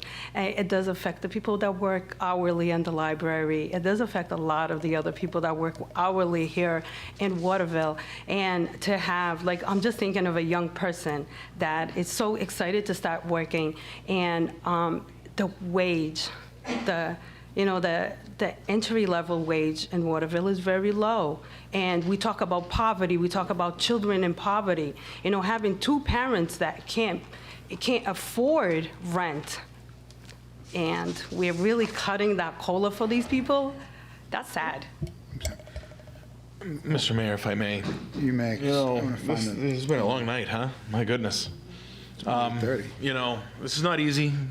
It's kind of a bummer up here, I'm not going to lie. But this is what we signed up for, right? This is why we're here, to make these tough decisions. Myself, the fire department vote was probably the hardest vote I've ever taken sitting at this table, and I've been here for almost 2,000 years practically, or it feels that way at least. To Councilor Kriegbaum's point, we do have we do have an obligation to the taxpayers.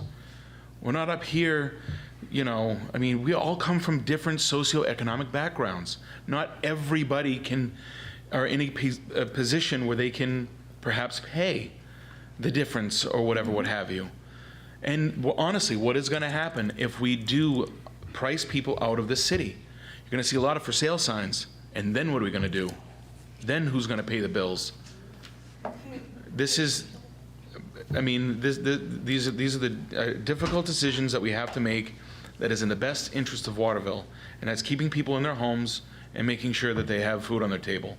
And, you know, increasing taxes, I mean, you know, it's obviously not fun, but we have to do our part in ensuring that that we take care of the hardworking taxpayers of the city.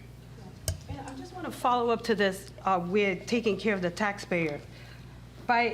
With this tax increase, either is at 2059 or 2019, how are you helping someone that's going through a hard time? How are you helping somebody that's going through a hard time? Like, seriously, I've been homeless, so we're not going to sit here and talk about people having a hard time.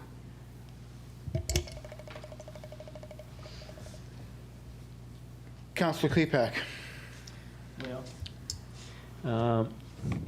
Yeah, I appreciate Councilor DeBrito reminding us that it's not just department heads, that it's the kind people at the library and the other hourly people who come to work every day here in Waterville. I think thank you for reminding me of that. I'm sorry, I don't mean to interrupt. Just for a point of clarification, I don't see library staff in the list of non-union wage folks.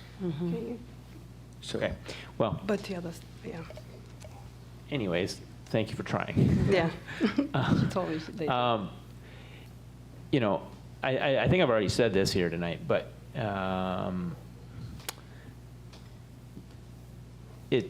having the right personnel, the right leadership is crucial to the success of any endeavor. And we've learned that in excruciating detail with that empty chair over there right now, with our attempts to find the right city manager for Waterville.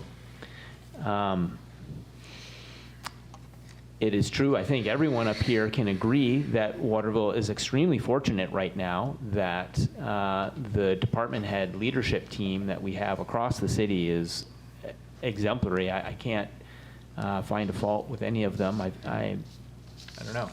I feel very fortunate and proud that we live in a town that's been able to attract those people with those talents and that commitment. You know, from the library to the city assessor, all of our first responders, you know, whatever, all of those people. Those departments run like a top because they have very professional, you know, committed individuals. So, you know, the median, I'm sorry to go back to the number, but the median taxpayer at $219,000 of assessed value on their house, we're asking them to pay $13 for this. And I understand the sentiment, the broad sentiment of trying to make sure people aren't getting evicted, but I don't personally think that $13 for the median household here in Waterville is going to make or break somebody. And making sure that we have that's like an outward sign, a token to the leadership that we depend on in terms of our responsibility to our constituents. Our responsibility is not to say, look, you don't have to pay taxes. Our responsibility is to get the best deal for them, right? Like, these are the taxes that we're asking you to pay, and we're going to try to get the best services possible. And part of that is making sure that we're attracting and keeping the morale and the sense of teamwork and, like, you know, shared commitment to the project of Waterville that our residents are so dependent upon these non-union workers for, these leaders. I mean, we're talking about leaders. These are leaders in our community.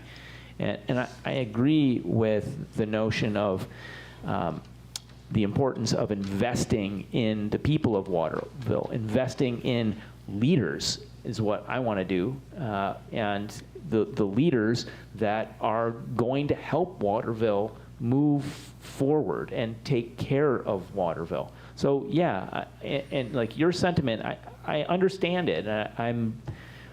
I'm trying to be sensitive to it, but this does seem like, this is not an ambulance. This is not a massive expense. I think this is a very broad-based way of making a modest investment in the leadership that the constituents in Waterville really depend on. So, I mean, whatever. If we don't do it, it's not that much money. But to me, it's an important symbolic thing. It's equivalent to a position that we're not funding. $69,000 is less than. So $69,000 is less than the machine operator cost in Matt's department that we weren't able to fill because that wasn't enough of a commitment. It's really not much of a position, though, right? And I have another comment too, because this thing with helping people is really, it got to me. You might. Turn your mic on. So I can Yeah. take my mic down. Okay. Okay, because the city also has a lot of. I don't think they can hear you. There's a lot of, Yeah, no, I can't hear you at all. there's a lot of activity over there. Okay, keep going. Okay, yeah, okay, it's on. So the city has a lot of resources. So we have the Health and Human Service, the Health and Welfare Department. We have other funds that people can actually utilize in the city to help citizens and residents. And for years, I've been advocating and helping parents at Educare. And for years, I've been hearing parents and people that are really struggling being denied service here in Waterville. Always getting denied service. But I'm hearing that we have a bunch of service that we can provide to people. And why are we not providing these service to these people? I'm sorry. I lost, So you lost me. I heard, apologize. and the reason why I'm bringing this up right now is because there is a lot of stuff going on with the city that even the residents don't know. There is funds out there for parents, and for years, parents have been denied service here in Waterville. So, and I know Rebecca knows about what I'm talking about. It's about the fund that's there for Waterville residents. I would like you guys to speak a little bit more on that. Are you talking about the Haynes Fund? Yes, the Haynes Fund. Because these are services that we can offset with the tax going up. These are services that we can provide to our residents. Well, we are using funds from the Haynes Fund to fund several programs that will help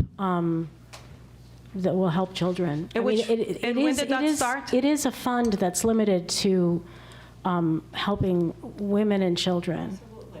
Yeah. And how many women and children has Waterville helped in the past 7 years I've been on the I council? think we're a little off topic. Yeah, I don't think this is an appropriate time for this conversation. No, the topic is, it's investing in the people of Waterville. We're saying that we can't invest in the people, we can't invest in the workers of Waterville. We can't invest in the ambulance. We can't invest in nothing in Waterville because we don't have the funds, because the residents are gonna get affected by it.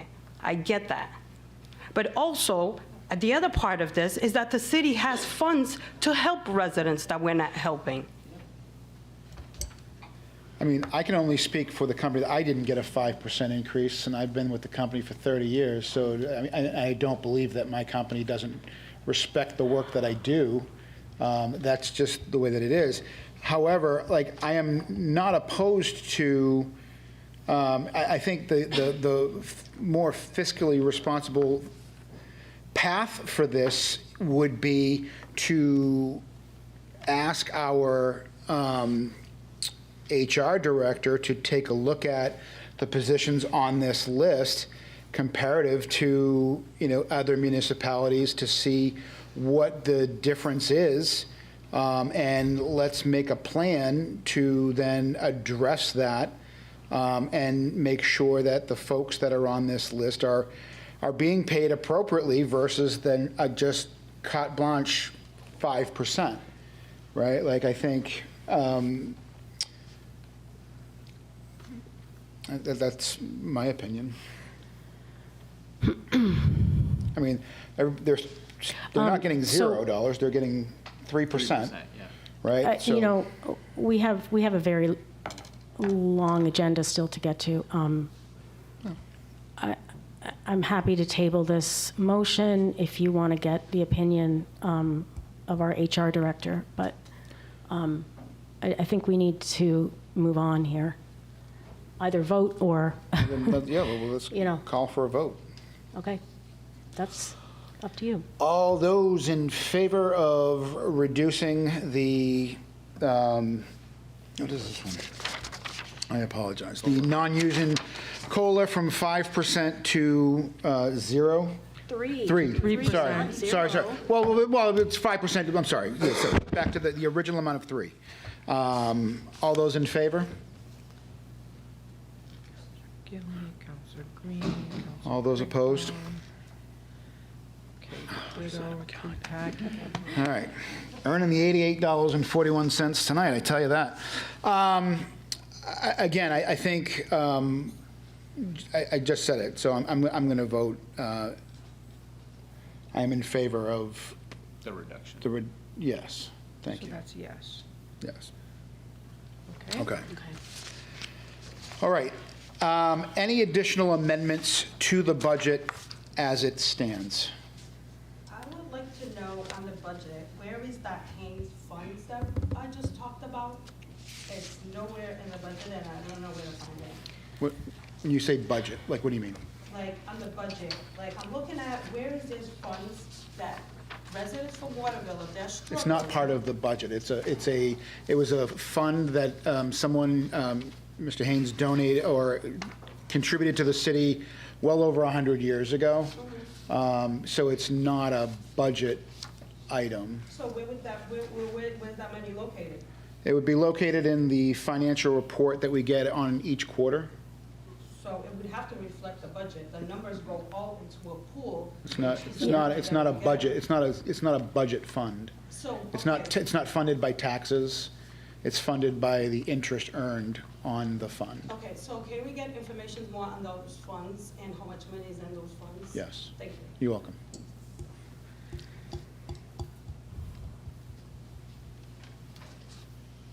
Okay. So if that's the end of the amendments, we need to move this as amended? Correct. So moved. Second. Okay, so again, first reading of this order 107, 2025. This needs to be a 2/3 vote, and I am not part of that. So with that said, all those in favor? Does not have to be a roll call? It does not because it's have the to be a first roll vote. call This because is it's the first first vote, Correct. correct? So all those in favor of this budget? All those opposed? Okay, hold on, so who is opposed? DeBrito, Klepak, and Gerard? And so Krigbaum, you were in favor? Yes. Thank you. So it's a, Just a point of clarity here. I know that the budget, does the budget need to pass by a supermajority on both votes? it Okay. does. Yes. And that did not meet that threshold. Right, okay. So can you tell us what happens next? Well, Hi, now, Patty. Hi, Patty. Hi, Patty. now we call and order pizza, because we're going to be here a while. So we take another vote tonight. So Yes, so right now we need a motion to reconsider Okay, Order 107, 2025. And as I recall, this has to be the noes. So the folks that were a no, someone needs to make that motion to put Order 107, 2025 back onto the table for any additional discussion and another vote. So moved. No, you were Yeah, right. he was on the was a no. prevailing side. He was a no. Oh, sorry, yeah, sorry. Yeah, I Thank don't you. see any other choice No, unless we you're get a fine. hang thing. We have to No, wait. I didn't know, I forgot which one you were. Is there a Yes. second? Anyone can second? Second. Okay. All right, so Order 107, 2025 is back on the table with, Mr. Mayor, if I may. you may. So I think we're at a stalemate in regards to the fire department. So that's why I don't think that we're ever going to come to a resolution tonight. So how do we navigate this? Yeah, can I make a comment? Please. Because I called for the reconsideration. So, and I would like some advice from the city clerk. So if we take this vote again, and it continues to hang all night long, and we, how do we move forward? Do we have to wait for the 7th council member to be seated at some point towards the end of the month before we're able to pass the budget? Currently, if there isn't a 4-2 vote this evening on the first reading, Yeah. there is no first reading on the budget. Yeah, So it would come back to the council as a brand-new budget order, because this one would fail. And all the amendments and the discussion tonight would be, Moot. we'd have a clean slate Yeah. at the next council meeting. yeah, Additional amendments, if this were to get a 4-2 vote tonight, additional amendments can be made at the second reading. That would move the process forward. Otherwise, we're starting from square one at the next council meeting. And what happens if we don't pass a budget by July 1st? There is provisions in state law that we can pass emergency measures to continue funding after July 1st until a budget is passed. Okay. And when's the special election? June 24th. And we would seat a new counselor at what point? The July plan was 1st. July 1st, unless there's a special meeting called to seat him sooner. Right, okay. I would just point out that if the vote stood the same and we add Scott, we're still not at a supermajority. Right. Yeah, but it would be We would be 4 right to where- 7. It would be 4-3, which is not a supermajority. Correct. So Yeah. we're right where we are today, whether we have Scott, Tim, Susan, whatever. Yeah. I think the point here is we need to do some more work on this budget. So we can try to move it forward tonight, but that work has to happen, clearly, in some way. Yeah. Well, I've been pretty clear that I am in support of the ambulance solution. However, I am. There hasn't been a vote on whether or not to reconsider this. Oh, yeah, that's right. So currently, the motion on the floor is to reconsider. Sorry. So Thank if you, we Patty. wanna- Thanks for keeping us honest. I appreciate it. So if we want to put it back on the floor to continue discussion, we Right, can yeah, vote to so, reconsider. sorry, we have a motion and a second. All those in favor to reconsider Order 107, 2025? This is a good thing. I think. So, yeah, Green I is- mean, otherwise, we just have nothing. Correct. Right. So, and opposed is Gilly and DeBrito. Were you in favor? I'm sorry. Okay. Are you in favor of reconsidering? Okay, so reconsidering, what does that mean? We'll Put it back on the floor and continue discussion. just come back fresh, so I'm going to do this. So your vote is no, but it's 4-2, so that does put it back on the floor. Yeah.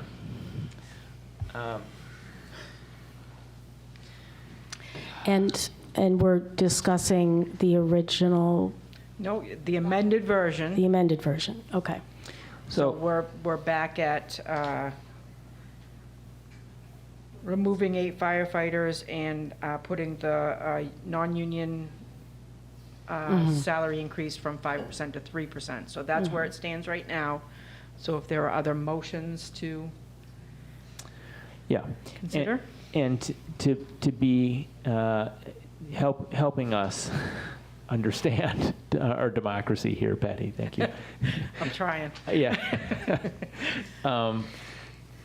So we have to get either 4 of us to say that some budget is going to work, Yeah. or failing the ability to do that before we have a new person in the 6th seat over there, we will have to have 5 of us agree to a budget before we can proceed.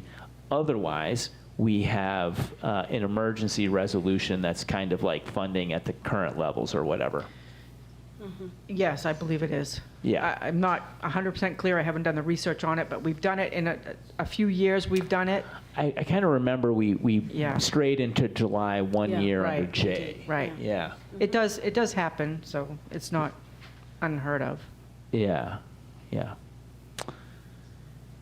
Well, my feeling about this is that I feel pretty strongly about the ambulance, but I've heard the opposing viewpoint from so many people that I respect. I respect their opinion. That I am reticent to hold up the budget on this issue. I don't know. I don't know. I'm reticent to be that log in the log jam. But regardless, if we pass it forward, the day is not over. There will be another opportunity for more of this kind of fun in a couple weeks. So given all of that, I am personally inclined to move forward, which is why I chose to reconsider. Yeah. Okay, so we'll take all those in favor of the. We're back to the first reading of the Correct. budget as amended. Correct. Order 107, 2025, as amended. All those in favor? Okay, so Counselor Gilly, Counselor Klepak, Counselor Green, Counselor Kriegbaum, Counselor Harard, are you a no? And all those opposed? Okay. So it's 4-2, Okay, so it has passage. thank you. Just to reiterate what Counselor Klepak just said, is that this vote that he took today, is, again, to move us to the June 17th meeting. Any additions or subtractions can be added at that point. There are other amendments that can be made at that point. So this then, again, provides another 2 weeks for us to have additional discussions and figure it out, and what other things that we can do. So, great. With that, I have a lot of paper here. I apologize. Let me find my agenda. No, you're fine. Okay, so moving on to new business, Resolution 110, 2025. Approve the Alphon Municipal Pool fee schedule for the 2025 season. Move to adopt. All right.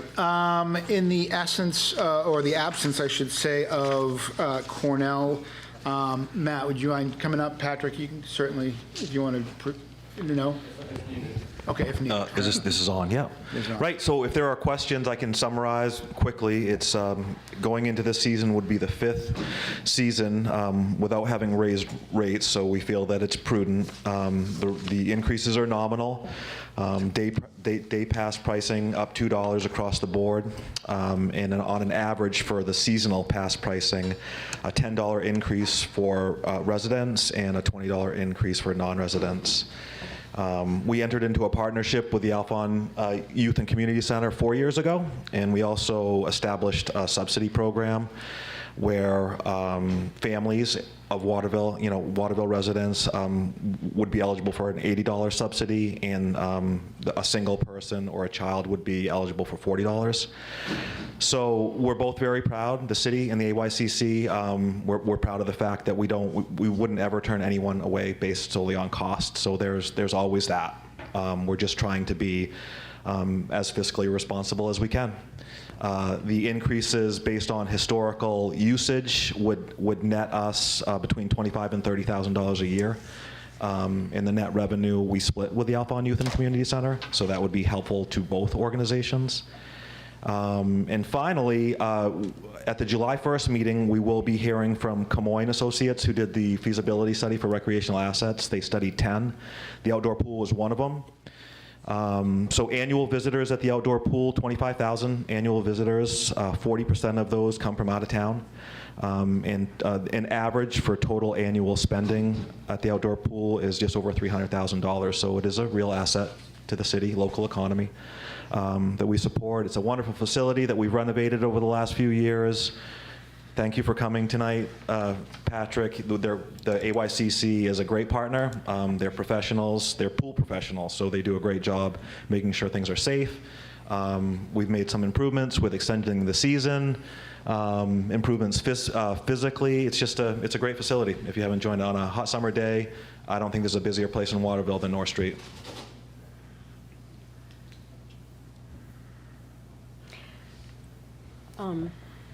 I just, yeah, thank you. I just have a question about the resident fee versus the subsidy. Can you just explain that a little bit? Sure, I should be able to. So, like I said, the subsidy for a Waterville family is $80, and $40 for just a single child or adult. So, I guess, right. So the highlighted category, Waterville resident with subsidy, really that's the critical number that we should be looking at. That's what it's going to cost a Waterville resident. Child, adults, and family members. Okay, so that resident column isn't really relevant? Just, if I want to sign my family up for a seasonal pass, it's Yep. going to cost $110? No, it would for me? cost, correct. Okay. Yep, that's correct. Yep. Okay. Yeah, the $80 is only if you apply for the subsidy through, it is not? No. If you apply at the Y? It's automatically applied. Okay. So To the it's 80. just, one of the things that we try to do as far as to market the program to those from other towns is it's hard when you have a posted, here's what the cost is, but here's what residents pay. Here's the value of the program. And so what we do is we make the cost of the subsidy in and just show that that's what the value for the resident, and that's what they're getting as a discount off of the rate. But without saying to the people that are coming, it's not really worth what we're asking you to pay for as a non-resident. Okay. It's a little bit of, I would say, a marketing. It's a marketing, okay, Yeah. thank you. So can you also add on to the other thing? So how would somebody, so if somebody was to get a subsidy, because I know there is a way to get a subsidy in order for you to have it, a portion of it? Yeah, so it's the same financial assistance process, or we have affordable access for any one of the programs we run at the Alphon Youth and Community Center.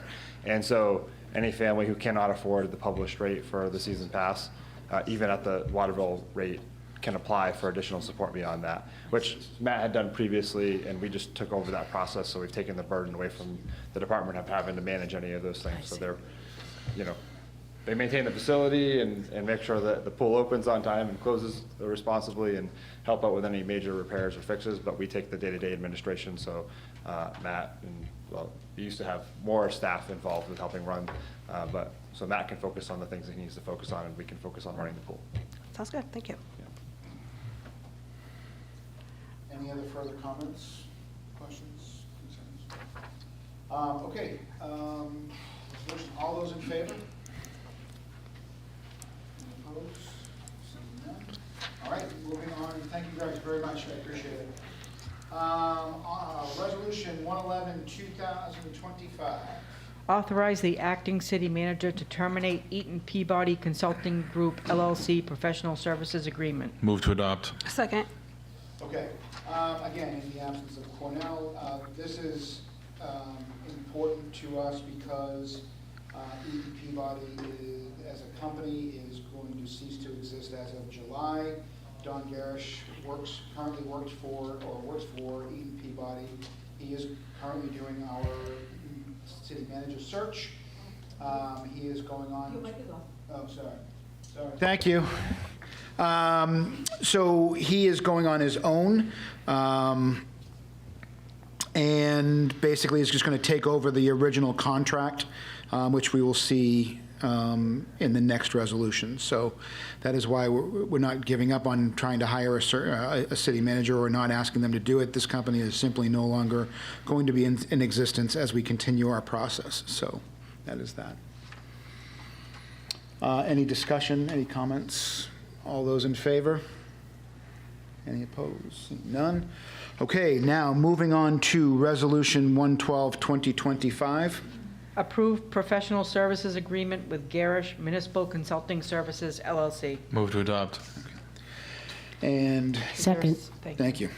And again, this is just Don moving out on his own, taking the original contract that we have. I will say, just so the public is aware, this contract offers or is the same search. There is $0 that are attached to his fees. We do, as in the original contract with Eaton Peabody, we are responsible for any incidentals with regard to travel, printing, and the publication costs of advertising the position. So with that. Any questions, concerns with the updated contract? Seeing none, all those in favor? Any opposed? Seeing none? Okay. Moving on to Resolution 113, 2025. Approve bid award to Harbor IT, formerly known as Harbor Networks, for replacement of the phone system at the city's municipal facilities. Move to adopt. Joel. Hi.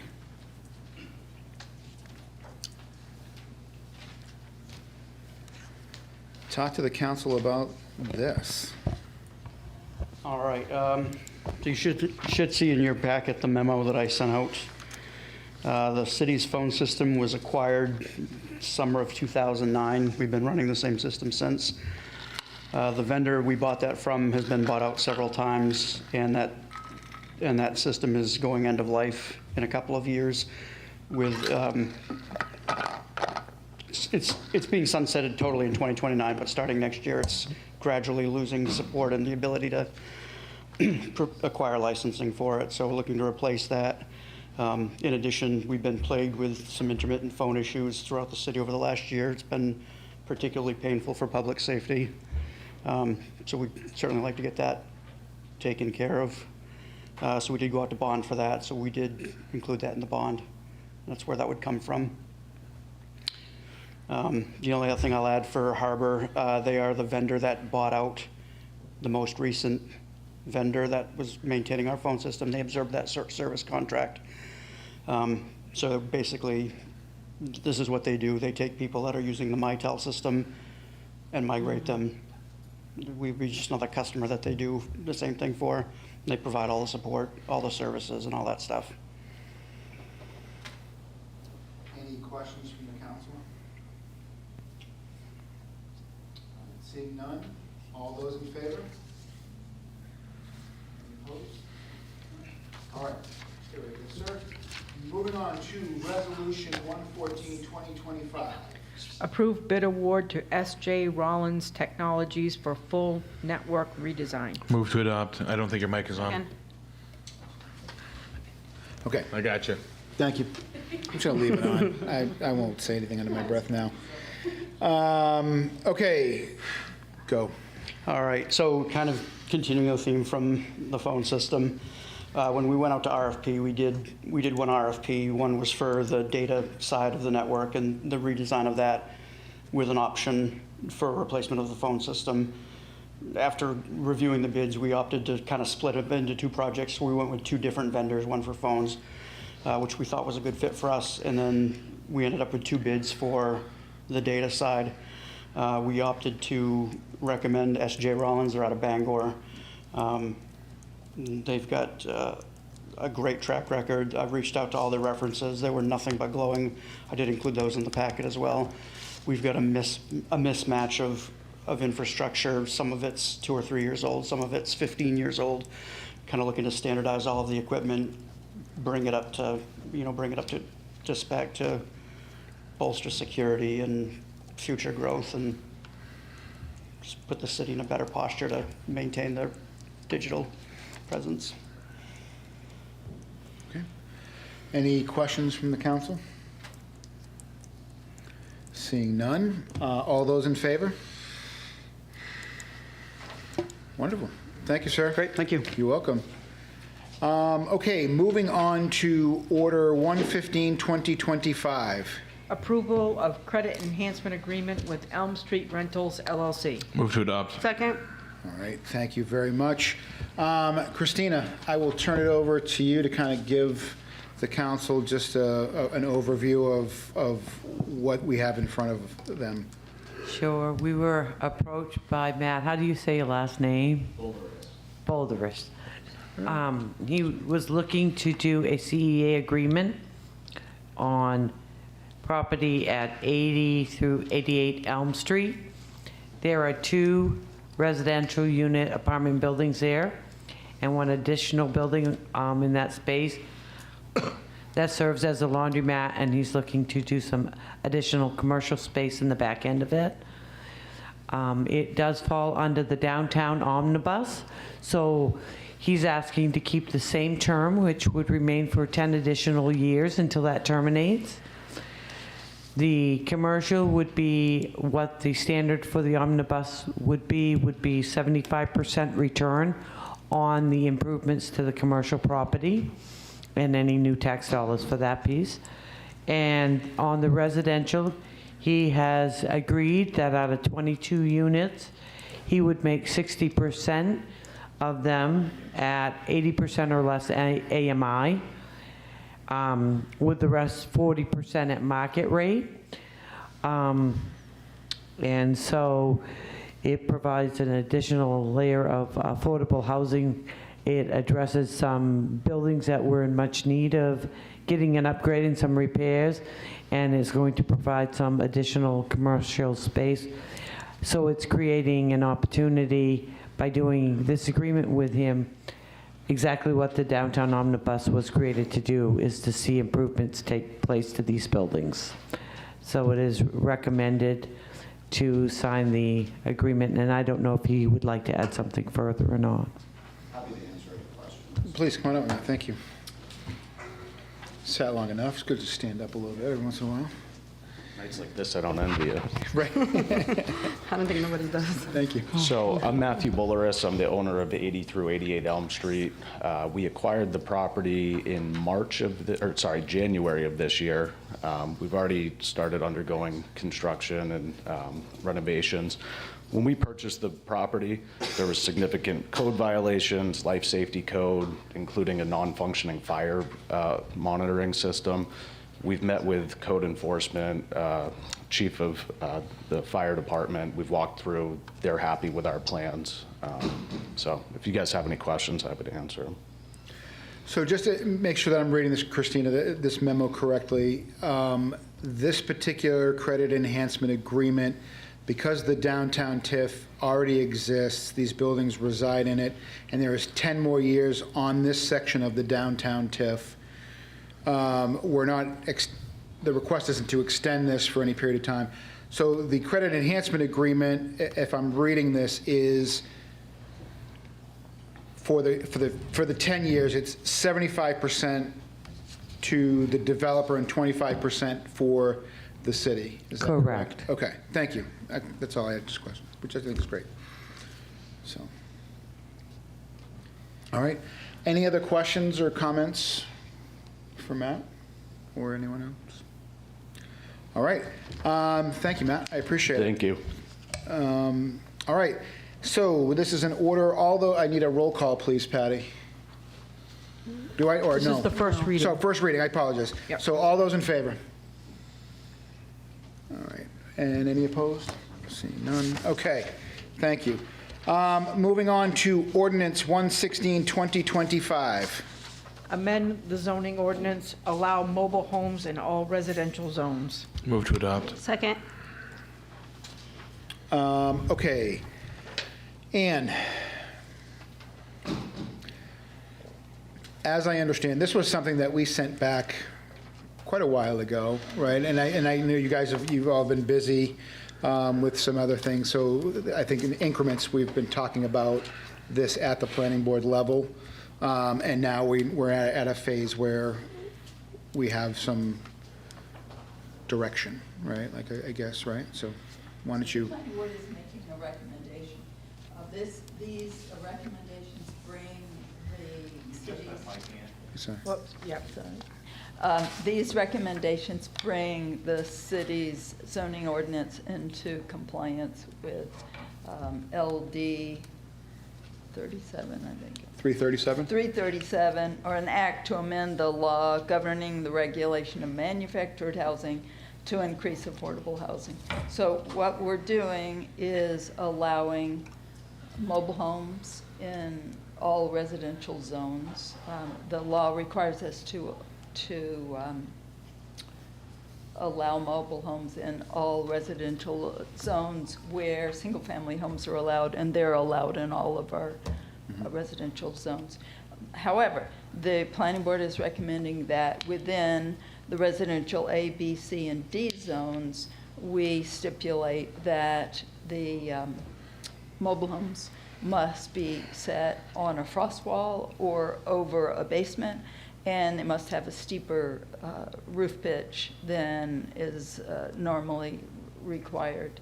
And that is to help make these mobile homes fit into existing residential neighborhoods. That wouldn't be required in the rural residential zone, which requires larger lot sizes.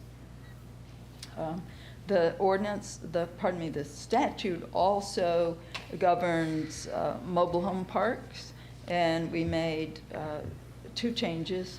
One was a requirement. We had to eliminate the minimum lot size for mobile home parks. It was 2 acres, and now the size is whatever's required to include all the required elements of a mobile home park, including the roads and the parking and the recreation area.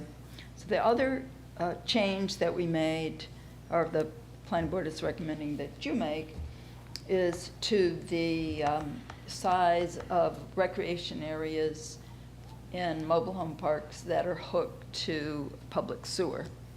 And the planning board is recommending that the recreation area be increased by 3 times. So in the mobile homes, the mobile home parks that have septic systems, the state doesn't allow us to require more than 100 square feet of recreation area per mobile home. But in mobile home parks that are hooked to public sewer, we can require significantly more. And the planning board is recommending a number between the maximum that we can allow and this 300 square feet per mobile home. Okay. So the other changes are we revised the definitions concerning manufactured housing. And so mobile homes are actually 2 or 3 of the types of manufactured housing that the state includes in the statute. So there's newer mobile homes, older mobile homes, modular homes, and mobile homes with HUD granted size exemptions. Those are the 4 different types of manufactured housing. And the other thing that this statute does is allow us to have subdivisions with mobile homes. So those subdivisions are different from manufactured housing parks, mobile home parks, in that we have to restrict the maximum size of a mobile home lot to 5,000 square feet, because that's the smallest lot size that we allow in our zoning ordinance. But in these mobile home subdivisions, the minimum lot size is what is required in whatever zone the mobile home subdivision will be located. So those are the highlights. There are some other minor things, but I submitted a memo that explained all of the changes and the ones that are mandatory versus the ones that are discretionary. Council Green? Yeah, I'm sorry. Oh, no, sorry. I'm just nodding in appreciation for the memo and all of the discussion that went into it. Thank you. Yeah, I mean, great job to the planning board. I know this took a while to kind of go through everything, but, LD 337 was just a blanket, act, but it did give the municipalities some leeway to kind of carve out what they wanted to do. So I'm certainly appreciative of the time that the planning board took to do that and came us with the right recommendation that we have here in front of us. Any questions from the council? Okay. All right. Thank you, Ann. I appreciate it. All right. All those in favor? All right. Thank you very much. All right. Now, moving on to a discussion item, the Washington Heights TIF proposal. So they have been patiently waiting back there. Please, yeah. I think we might have to click some of these mics on. You want me to go through the memo? Yeah, why don't you let them come up and get situated so we're not moving in the middle of this, and then I will turn it over. You can sit right at this table right here, like if you want to. Chad, hey, how are you, sir? All right, excellent, Christina. Give us the recap, or kick us off, I should say. Cornell asked me to go through the memo a little bit in the lead-in, since he could not be here this evening. The Washington Heights project is scheduled as a 56-unit complex to be built on 3.25-acre parcel of property. The project costs originally were submitted at $15 million. The developers are John Jarber Sr. and John Jarber III. It's expected that it will be built in 2 phases and that they will be market rate units. The planning board has approved only phase 1 so far, which would start with the 28 units. The proposed TIF district would be a 30-year, but the credit enhancement would be for 25 years. As noted on the spreadsheet, and it was pointed out that the wrong spreadsheet was given out to you with the memo. We have the corrected copies that we can pass around. That would be 25 years, and the city would return 100% of the taxes for the first 4 years, 90% for years 5 through 14, Thank you. and 25% for years 15 through 25, with years 26 to 30, 100% of the taxes would then be under the city itself, received by the city. So he goes on to do some comparisons with other projects. I won't go there, and I'll turn it over to the Jobbers and Reagan so they can answer your questions. Hi. Hello. Finally. Well, welcome. I appreciate you all being here for as long as you have, and I do appreciate the project. I know that when we spoke, or when you presented the project, this looked a little bit different than it did before. So I appreciate, the journey to get to where we are here. So thank you. Any comments or questions from the council with regard to either the project or the creation of the TIF district and its, the credit enhancement agreement that's attached? Councilor Klebeck? How'd you do it? Last time we saw you, it was 15 years at 0 and then 15 at 50, right? How'd you, and you talked about your bank as pushing. How did you get us to this point? Absolutely. We've met with Mr. Knight, Finance Group, and included bank in the conversation. I believe the last time that I had the conversation, I couldn't give the direct answer because it was presented this way, and we're waiting to get to City Council have it. A lot of manipulation and, bringing some of our margins down a bit, but this wasn't a singular conversation with Mr. Knight and the group, and a lot of work from Jason Mills, who's kind of our financial person on this. Again, there was some confusion in the beginning of some upfront costs and things like that.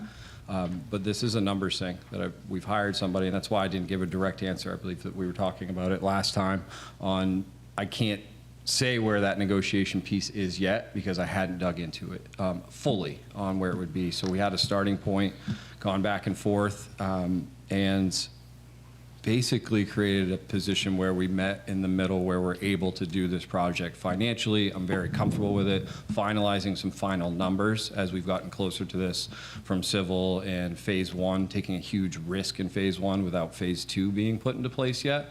And like I said, we just went really hard at the drawing board before getting in front of you because we knew that would happen, and kind of taking all that clarity and just going straight to the point of where the bank's comfortable and we're comfortable at this point.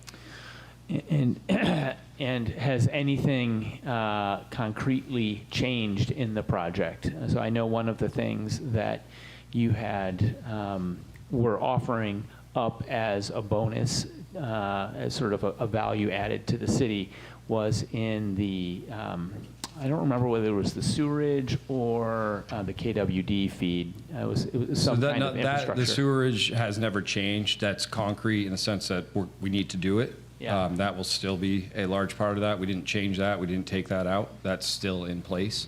Yeah, we were just able to dial this down. And also, as we've gotten a little bit closer, my father, who's the engineer out of this, we just took a lot of the variable numbers and got some finalized numbers from contractors and subs, and this is where you need to be if you want to be a part of this project in Waterville, and brought some other parties in from my contacts from Southern Maine to say, we get it, it's in Waterville, but they have a little bit more ability to do, some tighter budgeting for us. So that's where we found some leeway.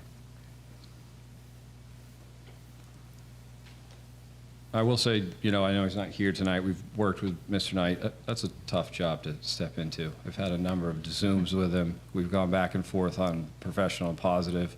He was very helpful in putting this together, especially on the city's behalf.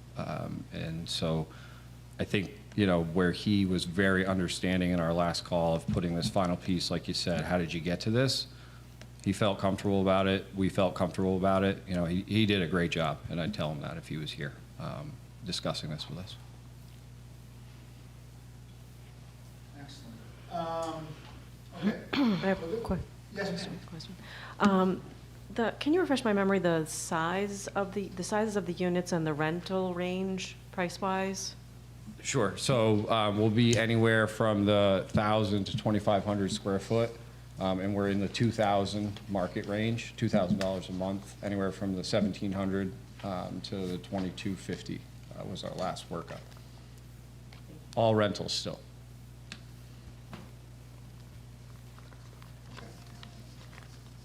All right, so this was, again, just simply a discussion, questions or concerns. Sorry. Again, this was the discussion portion of the TIF review process. Again, this is where if there are any concerns with creating the TIF or the percentage of revenues or things of that nature, this is where we have that conversation. The next step is at the June 17th meeting.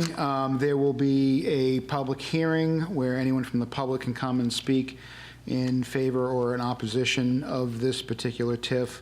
Also on that agenda will be the first vote to approve the TIF district and the accompanying CSA for this project. And then if that's approved, then we will move to a final vote on July 1st.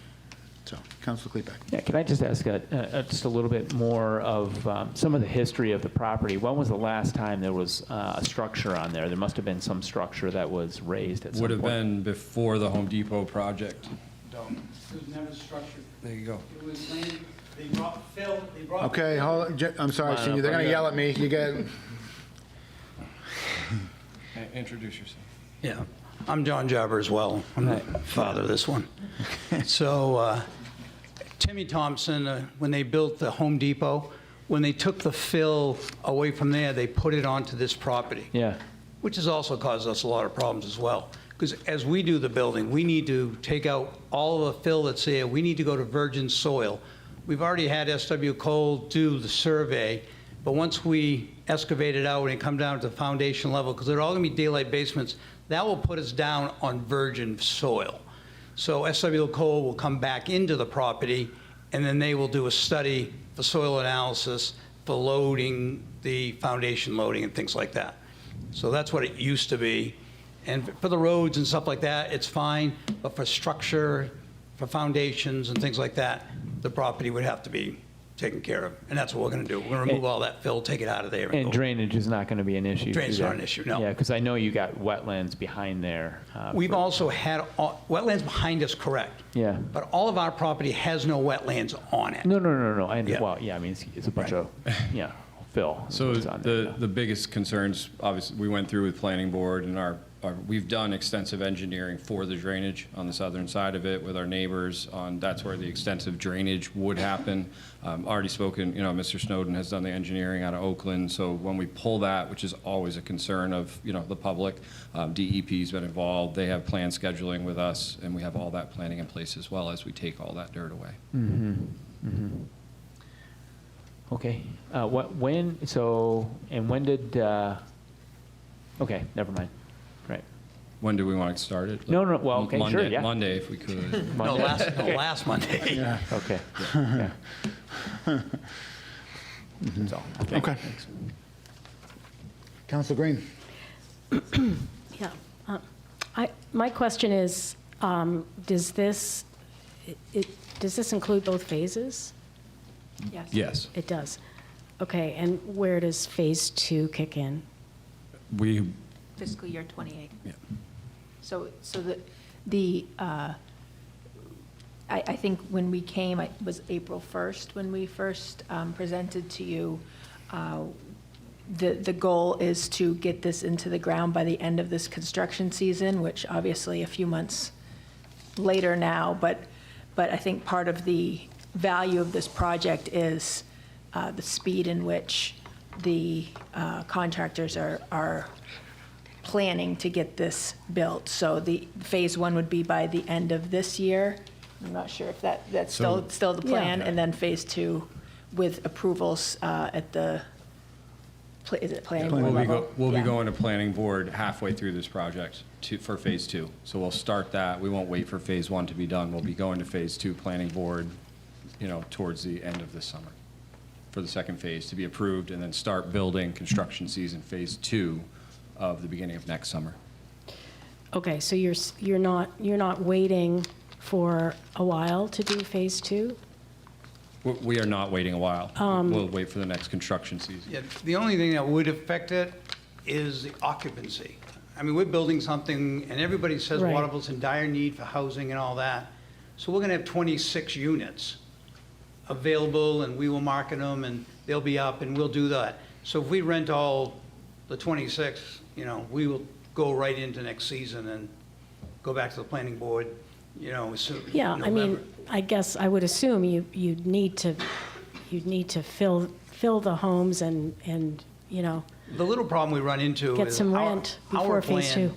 was, you know, and the business plan Mm-hmm. of it is to do all 56.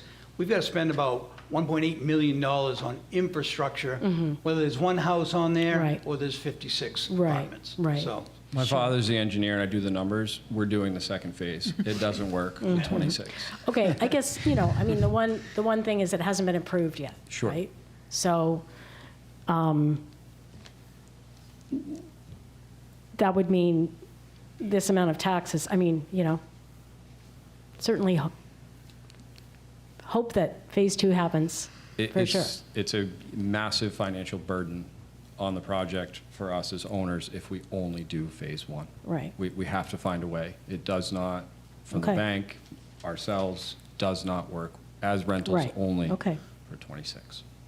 Okay. Would you shift the model? What's that? Would you shift the model and make them for sale at that point, or? No.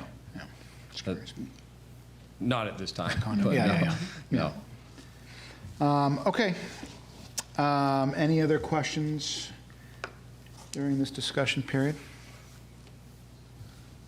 Okay, seeing none. Thank you very much. I appreciate the time. Thank you very much, everyone. And before we adjourn, again, I just want to take a really quick second, because I know everybody's itching to get out of here. Great job tonight. I know this was a very tough meeting, and, you know, there's a lot of emotion and feelings here, and I appreciate all of it on both sides. So thank you very much for the thoughtfulness and the discussion. And again, we have another reading of this budget in 2 weeks. And it could look identical, it could look completely different. So I welcome to the same conversation again in a couple of weeks. So with that, I will entertain a motion to adjourn. Motion to adjourn. Yeah, I just want to make a comment too. Like, Yes. all of this like affects a lot of people. Like, I'm already starting to get a lot of hate comments. I just opened up an envelope with a bunch of hates. It's already starting. It started last week.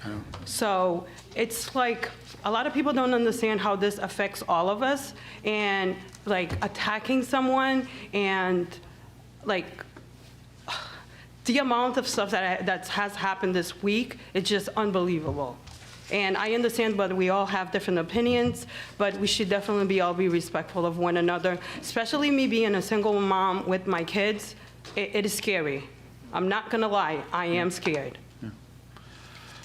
Listen, I agree 100%, and certainly, yeah, whatever we can do to assist in any of that. I don't believe that we wouldn't, so, Yeah. yeah. Awesome. We did vote on the jurisdiction. Yeah, no, it's not just that. It's just, hasn't been just that. It's been other people that's been really harassing me, which they told me to watch my back. Locally, yes. I was told to watch my back, depending on this vote today. And I stood my ground. I did stand my ground. So now I will watch my back. Like, it's unbelievable. And these were people that were sitting here today.